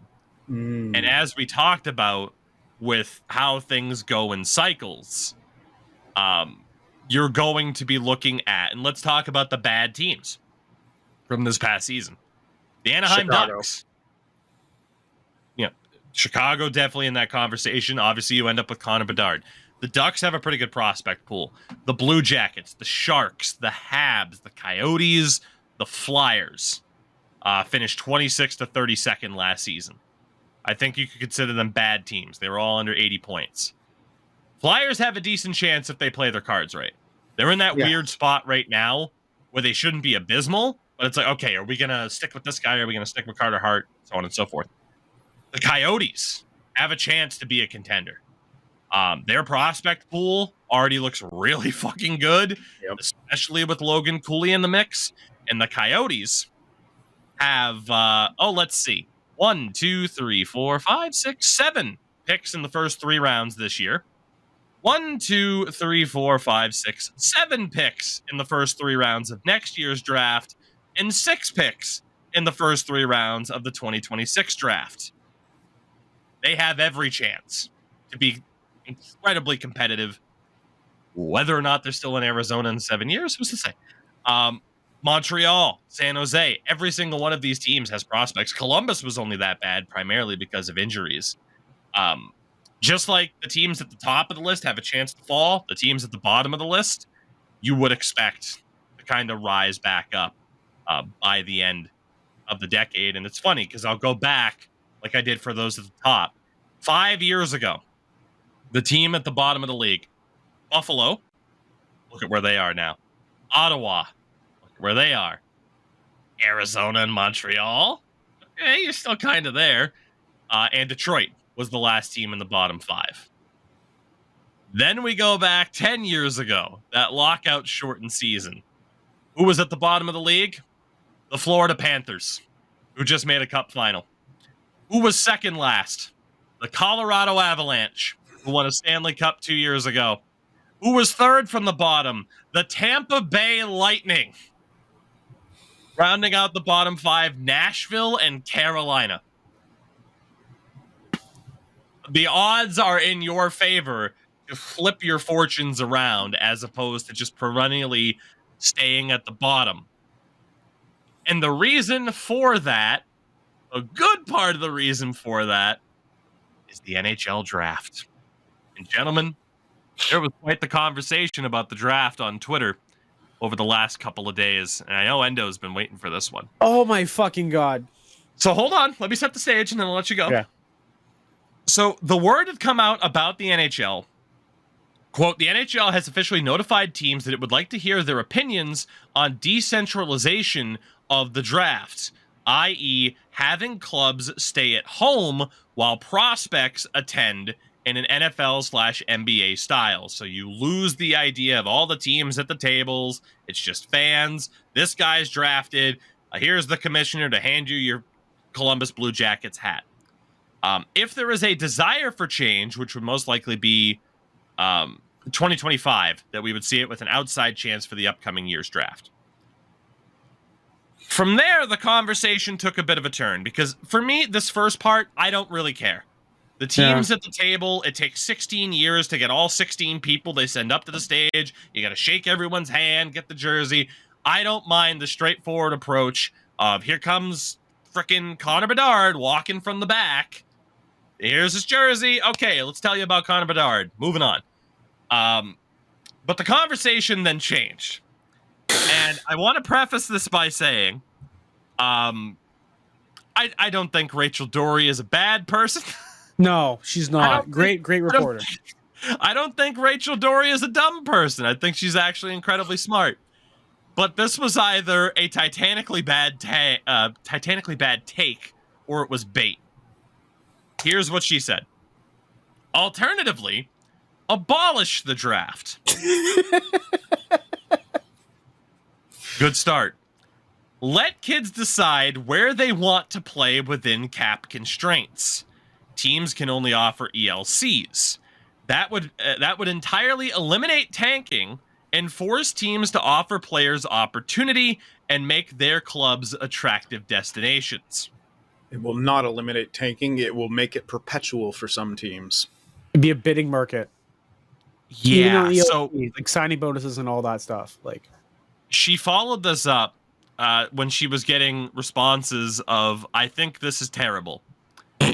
Okay, well, it works in Europe. No, it More doesn't. importantly, what? Sorry. What do you mean it please works continue. in Europe? Jesus continue. Christ. Okay, continue. It's fine. Thanks. For more importantly, I don't like that 18-year-olds, or really anyone, are told who their employer is and where they will need to live/play. Players should get to choose earlier. So lower the UFA age to 24 years old. Now, This is an Ian Kennedy level take. I'm sorry. remember God. what I mentioned earlier about that game that I went to in Finland? It was Helsinki's primary club at this point, because Jokerit is in the third fucking tier. EFCO taking on Vasen, aka Vasen Sport. Now, Sin and I have a good friend in Finland by the name of Krister, who is very plugged into the esports side of things, but is also a lifelong hockey fan. And I a got to very sit opinionated down. individual. Yes, he is, and I love him for it. Yeah, me too. I got to talk to him a lot about Liga, how things work, what opinions are over there. Finland, and excuse me if you can hear the cat hacking up a hairball in the background. Cannot. He sounds like a fucking chainsaw when you're pulling. It's ridiculous. So in Liga, they have removed promotion and relegation. Because of that, you have certain teams that will just be like, well, we're fucked. That happened last season with that game against Vasen, where just before I had gotten to see that game, they got rid of a bunch of their players because they're like, well, we can save money and we're going to do that and it's fine. And they were absolutely dreadful. They finished last in the league. Or at least they did in 22-23. I think they finished last. They finished last in the league last season.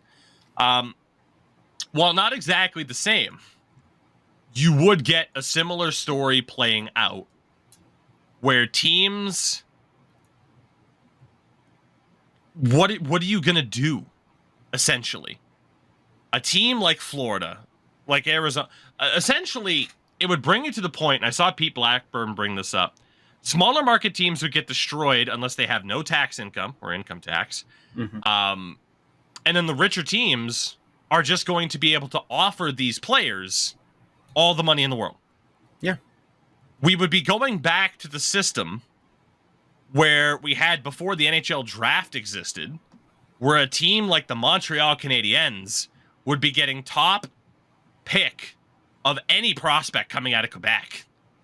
That was a big part of what led to their dominance through the early stages of the NHL, is they got to go, oh, top Quebec prospect, yoink, you're ours, because of course you're going to be ours.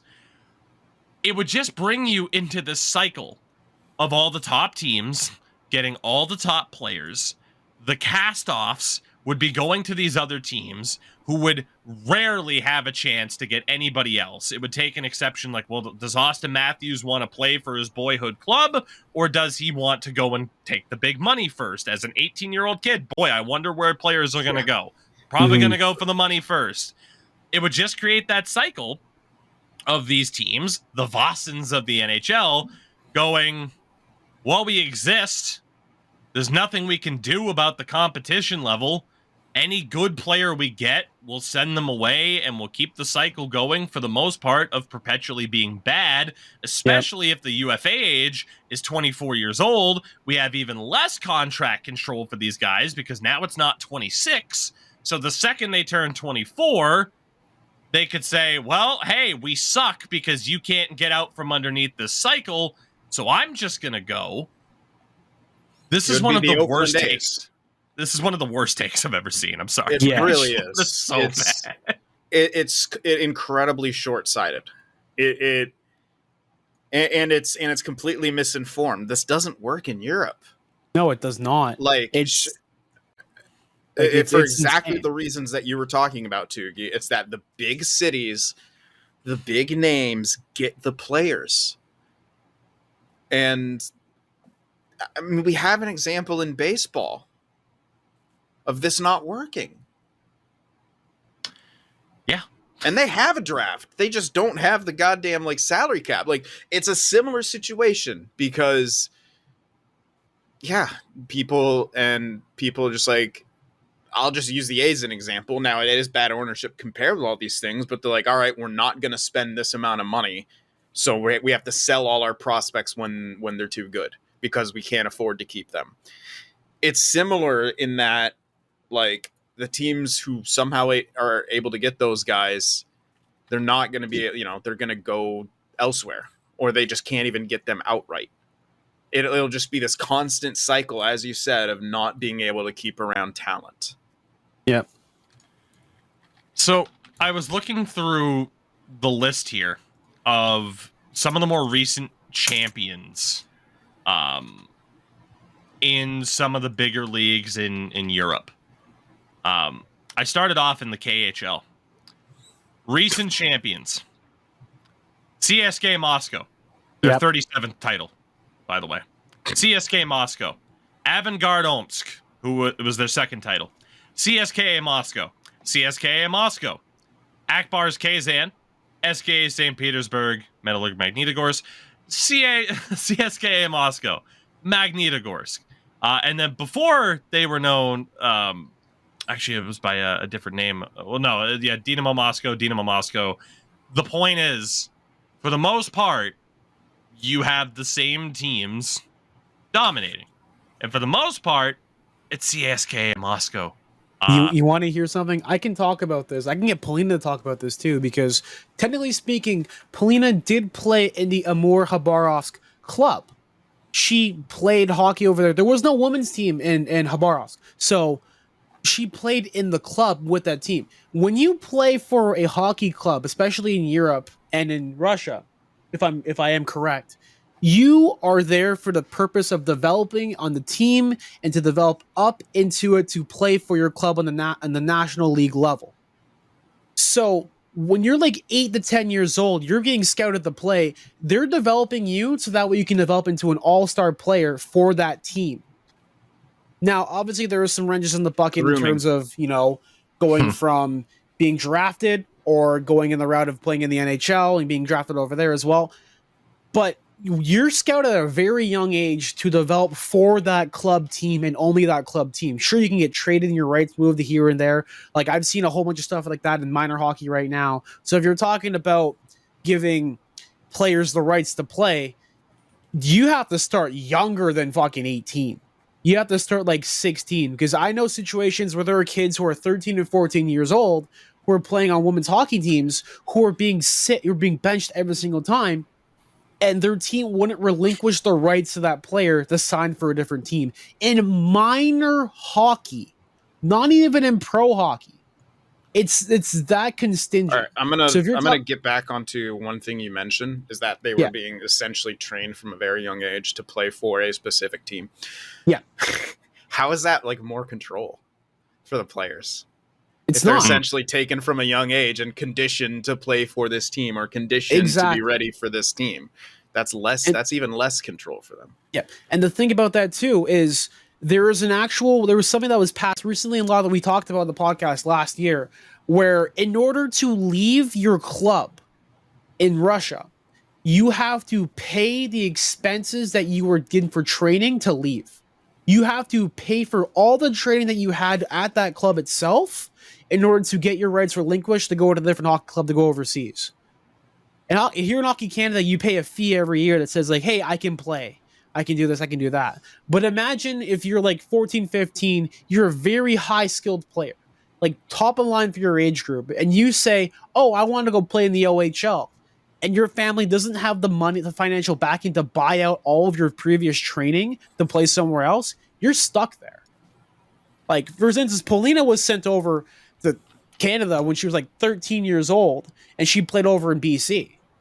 If this rule was enacted then, she probably wouldn't go over there. I wouldn't be engaged to her at all, probably. I wouldn't even know what the hell she fucking exists.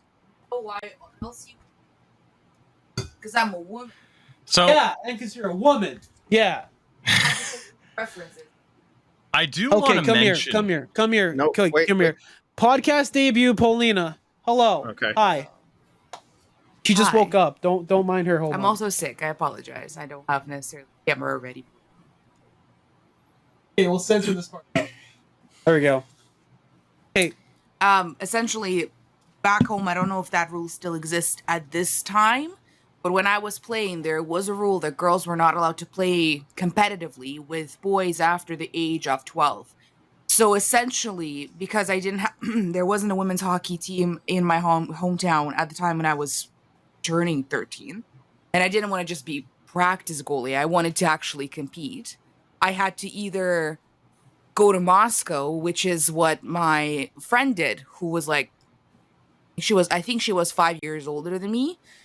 When she got to that age, her entire family moved to Moscow. I think she actually played for the national team, but I don't know if she's still playing, to be honest. But yeah, so it was either I go to Moscow or I go overseas, and we made a decision to go abroad. So that's also the reason why. Fun fact. Thank you.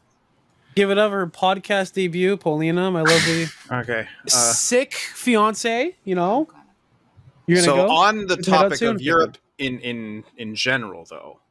Right. Now, this isn't normal for them. And I'm trying to get back to how this relates to the draft now. I'll give you a second to think about it, because I just finished up a little bit of research here. Cool. In regards to Europe and how competitive these leagues are, we talk about parity all the time, which is what the draft allows the league to have, is parity, right? We were just talking about how in the NHL, it's cyclical. You'll have teams at the top, eventually they'll be back down at the bottom. In Germany, that doesn't really happen. There are 14 teams in the DEL. Here are their recent champions: Munich, Berlin, Munich, Mannheim, Munich, Mannheim. 14 teams in the league. Past decade, essentially, we've had 2 teams that aren't either Munich or Mannheim. Or Munich or Berlin, excuse me. In Finland, 15 teams in Liga. Recent champions: Tapara, Luco, HBK, Karpat, Tapara, Karpat. In Switzerland, you have 14 teams in the league. Recent champions, and again, pronunciations, apologies. Genevieve, Zug, Bern, ZSC, Bern. It's always the same kind of handful of teams, minus a couple of exemptions. Even in fucking soccer, it's similar. The Premier League, outside of the random shock win of Leicester City 7-8 years ago now, it's Liverpool, it's Manchester City. Like, it's, every once in a while you'll get a kind of surprise winner in these leagues, but for the most part, it's the big clubs. Some teams manage to break through, but then it leaves these other clubs in a situation where, hey, we're just kind of happy to survive. And of course, in Europe, the football side of things, there's promotion and relegation, meaning some teams just yo-yo between first tier and second tier. Yep. And obviously in the NHL, you wouldn't have promotion and relegation, so you just end up in a situation where these teams more than likely just end up as consistent bottom feeders, because that's how it works. It just is. Like, I'm looking through some of these more recent seasons, and I'd like to know from some Finns, when's the last time Vasen Sport were a competitive team in Liga? When's the last time Saipa, who finished last season and brutally by the SAIPA? Oh, okay. For Saipa. When's the last time they were competitive? Because they were brutal last season. Like, I'd love to know, because I can't look it all up here in a moment's notice, but for the most part, again, these teams stay down at the bottom rungs, and it's the same teams. The draft allows you to kind of have these moments. It's the same thing in the NBA. I mean, then again, the NBA have the luxury cap, so you'll still pretty consistently see good teams be good. I don't know if you see a Milwaukee Bucks team or the Toronto Raptors win a championship in the last 5 years if the NBA doesn't have a draft. No. Right. It's crazy. Another thing too is with the soccer relation to it. Do you know how many prospects how many top players were at younger clubs, and you don't really trade in soccer. It's very rare that you trade.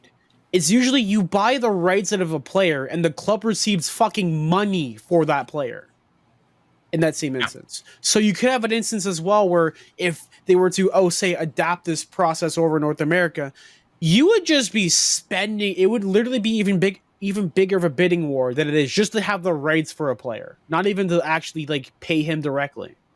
I mean, I don't think that's what she was initially saying. I know. But all I'm saying she as an said was, extension off that. well, yeah. But I just don't want us to get caught in a slippery slope fallacy, because that's not what we're looking at quite yet. It's just, I think we just need to focus on teams being able to essentially hoard good talent, and which is the basis for that, and not get too deep into all the other aspects that go into it. I agree. Like I said, I like the idea of players having that extra bit of freedom. Like, if you want to say the UFA age should be 24 instead of 26, I don't necessarily disagree. Yeah. If you want to say that the maximum contract length should be 5 years instead of 7 or 8, I don't necessarily disagree. But I don't see how abolishing the draft could result in anything other than at least a third of this league being absolutely boned, barring crazy events such as castaways from other teams going to your team and kind of boosting you up that way, or you end up, with a great local player like the Coyotes have to land Austin Matthews, and then maybe that attracts a few more people. But for the most part, what an advantage that would be for, again, at best, it's teams in no income tax states that can throw more money at you. Or it's the Boston Bruins. It's the Detroit Red Wings, the Habs, the Leafs, the original 6 teams that are also going to have an incredible advantage. How the hell is a team like Winnipeg going to compete? How is a team like Columbus, Nashville? How are these teams going to compete necessarily? I just don't see it. You know, at least in the way that it was phrased previously. Is there a way that it could work? Maybe, but it's really tough to see. So, with that, a couple other things really quickly. You know, again, as I'm I can't help but read over the point. Let kids decide where they want to play within cap constraints, and teams can only offer ELCs. Just what are the odds that it's like, all right, again, like the idea that like Austin Matthews is automatically going to go to Arizona. Like, what does he go to Arizona to prove that he's good, and He then gets to goes go to a home. bigger team? He gets to live at his parents' place and go home. Like, Yeah, he doesn't want to do that at 18. Yeah. Right. Yeah. It's like, no, cool. I want to go to New York City. I want to go to Los Angeles. You know? Wow, this is a big city. Two other things to go through here really quickly. Wow, I love New York. Wow. That clip is still amazing. There was a graphic that was put up in regards to point paces and just paces in general. Endo mentioned earlier Arbor Jacki, who was on pace for 574 penalty minutes this season. So stupid. I love it. And it's that idea of it was framed this way on Reddit as to which of these completely realistic and attainable paces will actually be the closest to happening.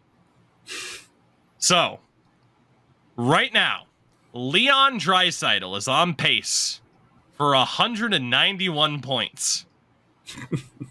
With the Oilers having one win in 4 games, by the way. My God.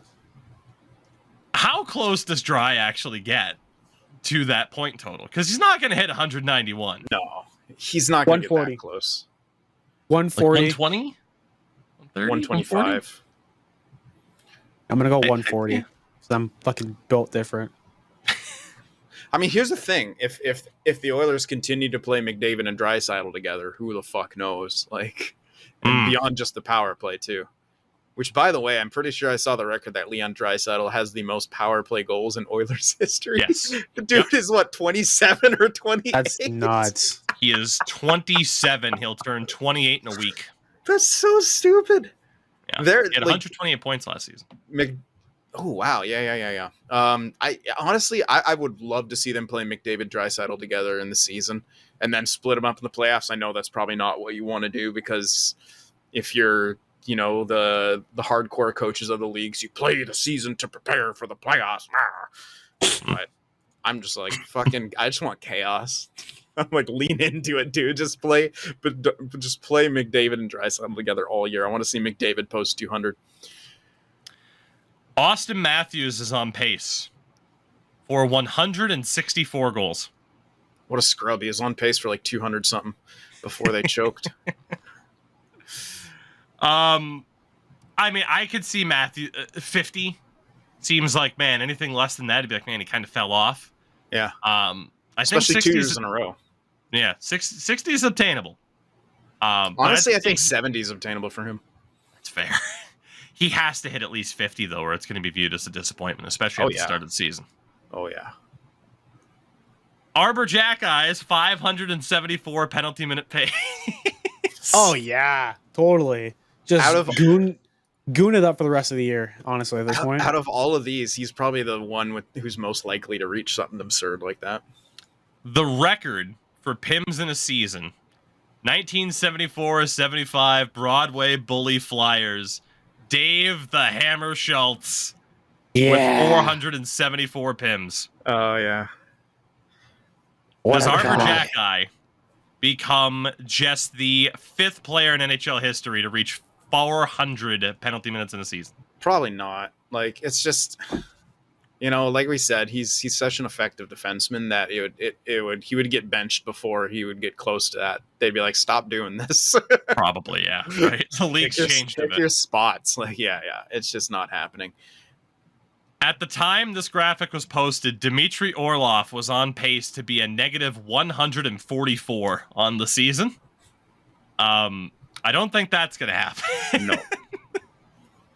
I do need to look up worst plus minus in NHL single season history. Just look at any of our draft glories and you'll find Jesus Christ. Yeah, no kidding.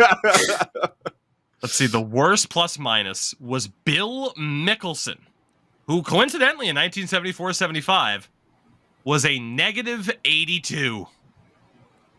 That's not bad. I mean, That's pretty he bad, sucked, dude. but that's not bad. That's a -1 every game, like Yeah. on average. That's not Yeah, good. being on the ice for a goal against every single game. And not That's- scoring one of your own, of course. That's improbable. That's beer league, man. That's Matt Zuccarello was on pace for 137 assists. I don't see that happening, but I do like Matt Zuccarello still a lot. He is pretty unsung at this stage of his career. I don't know. I mean, obviously, you're talking, God, someone breaking over 100 assists seems kind of crazy. But he is currently playing on a line with Ryan Hartman and Kirill Kaprizov. Woo. You never know. I mean, he had 45 assists last season. He's going to get around 50 to 60 this year, I would think. You should. Nathan McKinnon is on pace for 573 shots. I know Colorado's depth is hurting a little bit. He's going to get over 3, maybe closer to 4. Probably not that. And Jacob Trouba is on pace for 350. On pace for 355 blocks. Jakey Pumba. He might get that. Who knows? If he can stay off the ice for headshotting people, he might get there. That's the thing, man. He plays for a team that's too cool to get punished. I mean, have you seen their blue uniforms? That's pretty cool. Yeah, America. Couple other things that could potentially be talking points here. The Vegas Golden Knights have become the first defending Cup champions to start their title defense season at 5-0 since the 1985-86 Oilers. They are only the third defending champions to ever do so in NHL history, and they could set the record if they win on Saturday against Chicago. Oh no. Here's what I'd like to see. You mentioned earlier, Tougie, that Swaymark and Swaymark? You know what? No, Swaymark. That's or Ullman. No, it's got to be Swaymark. Swaymark, the duo Swaymark, could be taking on that William N. Jennings again. My money's all on Hill and Thompson for that. I was gonna bring that up now, but I noticed that it was in there. They're both in that system pretty good. I don't know if they're both the best individual goalies, but playing with the Golden Knights, the way they've started their season, both of them have been very, very good in that sense. And honestly, I picked them up in fantasy for the wins, but they are putting up solid numbers too. So we'll have to see how it ends. But they're my duo. They're my vote for the best duo in the NHL. And I'm sorry, but I just don't know if the Bruins can sustain what they did obviously last year. But I do think they have more talent in goal. But will they be the better duo is the question, simply based on the team around them. Good question. Also wanted to mention this. Caps fans are trying to put out fires on the internet because it's not the first time he started slow. But Alexander Ovechkin, for the first time in his career, went 2 straight games without a shot on goal. He has 1 assist in 3 games. And the Capitals at this stage, through 3 games, are averaging a goal per game, with goals from Matthew Phillips, Connor McMichael, and John Carlson. We talked about Ovi with with one Nick Olchek. I hope we haven't jinxed him. That's all I can say. It's like, oh yeah, he's gonna catch Wayne. Age 38. No goals in 3 games. Again, he's overcome late starts before. But knowing that Capitals team is in a really weird spot of like, man, they're kind of staring down the barrel of a rebuild here. Mm-hmm. It's got to be a little bit concerning, though.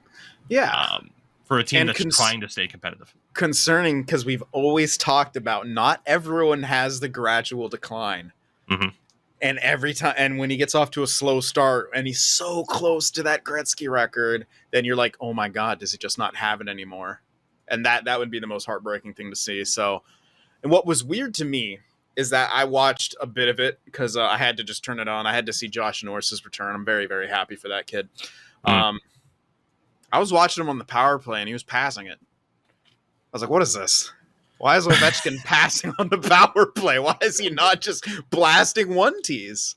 I was like, this is weird. That's not a good sign, is it? Yeah, I was like, uh-oh. They got some things to figure out in Washington. Yeah. And the final thing to note, Cale Makar just became the NHL 24 cover boy. Cale Makar. Just became, we hadn't mentioned NHL 24 yet on the show, so I feel like we had to.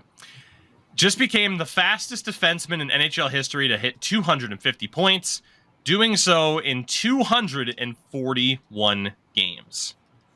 Bobby Orr did it in 247. Then you had Denny Potvin, Brian Leach, and Paul Coffey, all between 251 and 260. There was someone on Reddit, though, who put up a fair point as an Avalanche fan. The fact that Cale Makar didn't debut until age 21, whereas Bobby Orr joined the league at 18 years old. And comparing ages, age 21 to 24 for Cale Makar, he scored 246 points. Bobby Orr, ages 21 to 24, scored 477. Jesus Christ. At the same age of 25, Cale Makar has a Calder, a Norris, and a Conn Smythe to his name. Bobby Orr had a Calder, 6 Norrises, 2 Conn Smythes, 3 Harts, and an Art Ross trophy. I don't think this person, again, as an Avs fan, was aiming to take away from what Cale Makar accomplished. But I like this stat for the fact that it's kind of McDavid-esque, where we're like, holy shit, the Gretzky comparisons of like, no one can touch him, but it's crazy how close he's gotten. I don't think anybody can touch Bobby Orr in terms of that production. But the fact that Cale Makar is close in context is still insane. Yeah. The fact that Cale Makar, it's funny that the conversation is as a completed product. We're talking about Cale Makar, age 21 to 24, or now up to 25, as like, he was more of a complete product than Bobby Orr was. But still, at such a young age, for him to accomplish what he has, to even be in that conversation where it's like, well, if you're going to compare him to Bobby Orr, you got to kind of make it fair to Bobby Orr. Just that sentence is kind of nuts. And for Cale, it's promising that, similar to Patrice Bergeron, once you grace the cover of a bad NHL game, you seem to have a good career. So, things are looking up for Cale Makar. It's been 3 weeks. William Eklund for NHL 25. Everyone should be begging for your best player to be on the cover of an NHL. It can only be a good thing. That's why Austin Matthews was on the cover twice. I would like to just give a big shout out to Mike Greer and to Philip Zadina, who has by far looked like the best Shark on the ice game in and game out. There's not much positive to talk about, but holy crap, Zadina looks good, and he looks hungry. And he is under contract for 1 year, and then he's an RFA. Mm-hmm. I like that he's an RFA though too. Thankfully, yeah. I was actually going to bring up Zadina earlier when we were talking about the Sharks. Yeah, because I just spent all my time shitting on how bad they were. I'm like, you know what? I need to shout out Zadina because I was putting all in to like, okay, Bordelow's got to do good, Eklund's got to do good. You'd like to see Hoffman and Duclair get some points. Maybe they could flip them. And I was like, yeah, you wait and see on Zadina. But my God, he is actually looking like a 6th overall selection. Again, if he had more people, I'm still waiting for them to put Eklund with him. Hey, Eklund passes, Zadina shoots. Should we play him together? No, spread out the talent. Eklund, Bordeleau, Zadina. I need to see it once. Gentlemen, do you have anything else to add here as we look to wind down the show? I think it was a good one. We got to bounce around for a lot of different conversations. Don't abolish the draft. Yeah, please. At this stage. Goodness. Yeah. Well, hey, if we got nothing left to add, Endurance M. What do you have going on? I'm working on a video, like I said at the beginning of the podcast. Yeah, it's going. I haven't fully started because I've been busy with other stuff like hockey. But yeah, you'll be seeing hopefully sometime soon. Yeah, that's all I got. Also, it was really weird to see a video of mine that I worked on in another video. Like, I think Bardown put on the video talking about NHL 24, and then seeing a video from like a video that I worked on for another company on there was like, oh shit, I actually released a thing. That's actually pretty cool. So yeah, that was me. Anyways, yeah, that's all I got going on. No Endurance shirts, M. nothing. Doing things. Making things. Yeah. Sin, you know the drill. What's going on? Kicking Bedard's ass in the Calder race, just normal things. It's But insane. you're 23 though. Yeah, you're Artemi Panarin. I wasn't. Somehow, I went into edit player because it reset all my visual stuff and I saved it. And that's what makes you age 5 years and be a pro, kids. They're going to patch it, but they haven't yet told me if it's retroactive. So I might just be stuck. But yeah, man, it's insane. I don't know. He's 88 overall now. I have no clue where Chicago's playing him. But again, the roster states get reset to pre-draft. So they didn't grab. It's bad how Be a Pro set up right now. I'll just say that. And how it's programmed. Very bad. But yeah, I've got 82 points in 62 games played. Like 9 points behind Kaprizov for the Art Ross. Fuck McDavid. It's all about Kaprizov, apparently. I'm having a blast with Be a Pro. I really am. Like, despite the game being what it is and despite sometimes getting frustrated, it's actually been really, really cool to be losing a lot and still being able to kick some ass and not feeling like I have to win to make it entertaining. And because of that, I'm playing a lot on my own just to pass time. I feel like in the past I got into that thing of like, you need to be on a good team to show the whole season, to show the whole journey. And I'm just like, fuck it. I'm just seeing what I can do to make Be a Pro entertaining and still doing the Boston Bruins franchise.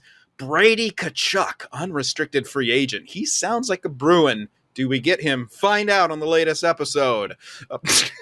Dragon Ball Z.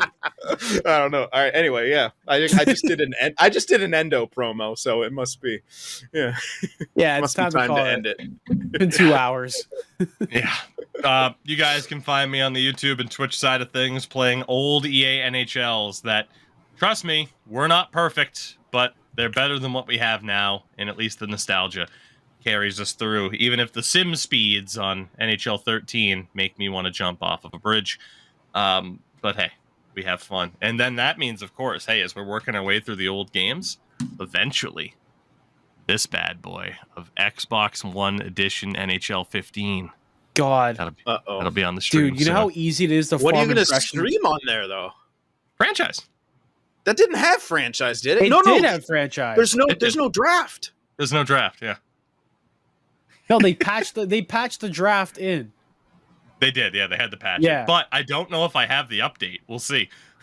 Huh. Oh, So, wait. I think the update for the game should be live, but you just can't like play online. So you should be fine. there's been a lot of talk about like, oh, NHL 15, what version? NHL 16 or Legacy? And it's like maybe both, maybe one or the other. I'm not sure. We'll figure Wait, I it thought out. NHL 15 was Legacy. Because NHL NHL 14 and 15 are they're different. 16 was Legacy. I had a discussion and I fought Was Reeves it? about this because I was gonna punch him in his fucking whatever. Thank you for listening to the podcast. Promo code Tougie, manscaped.com. I know, right? My mind is blown too, Sin. Thank you guys for coming and watching and listening to the podcast. We will see you guys next week when we complain about the exact same things over and over again while we still wait for a patch to make this beautiful NHL 24 playable. Thank you guys for hanging out, and we'll see you later. Yeah, Legacy Edition is marked 2015 as a copyright, which means it was for NHL 16. Are you There you go. sure? Yes. Yes. 100% Okay. sure. Yes, I'm sure. 1,000% sure. Then why was McDavid in the CHL? Because EA fucking sucks. We've been over this for the No. past month. Like it's because it is literally NHL 15, like continued on like Minecraft Yes. was. Yeah, so it's Yes. not NHL 16. It is NHL 15. They didn't But make it came out the same Like time it- as NHL 16. Yes. sure, So, but it is yes, NHL it's 15. NHL 15 in a sense, but it is That it's technically the same what game. NHL 16 was to the Xbox One. That is NHL 16 technically to the prior gen. But it's the same Fuck game as Jonathan NHL 15. Taves. We'll see y'all next week.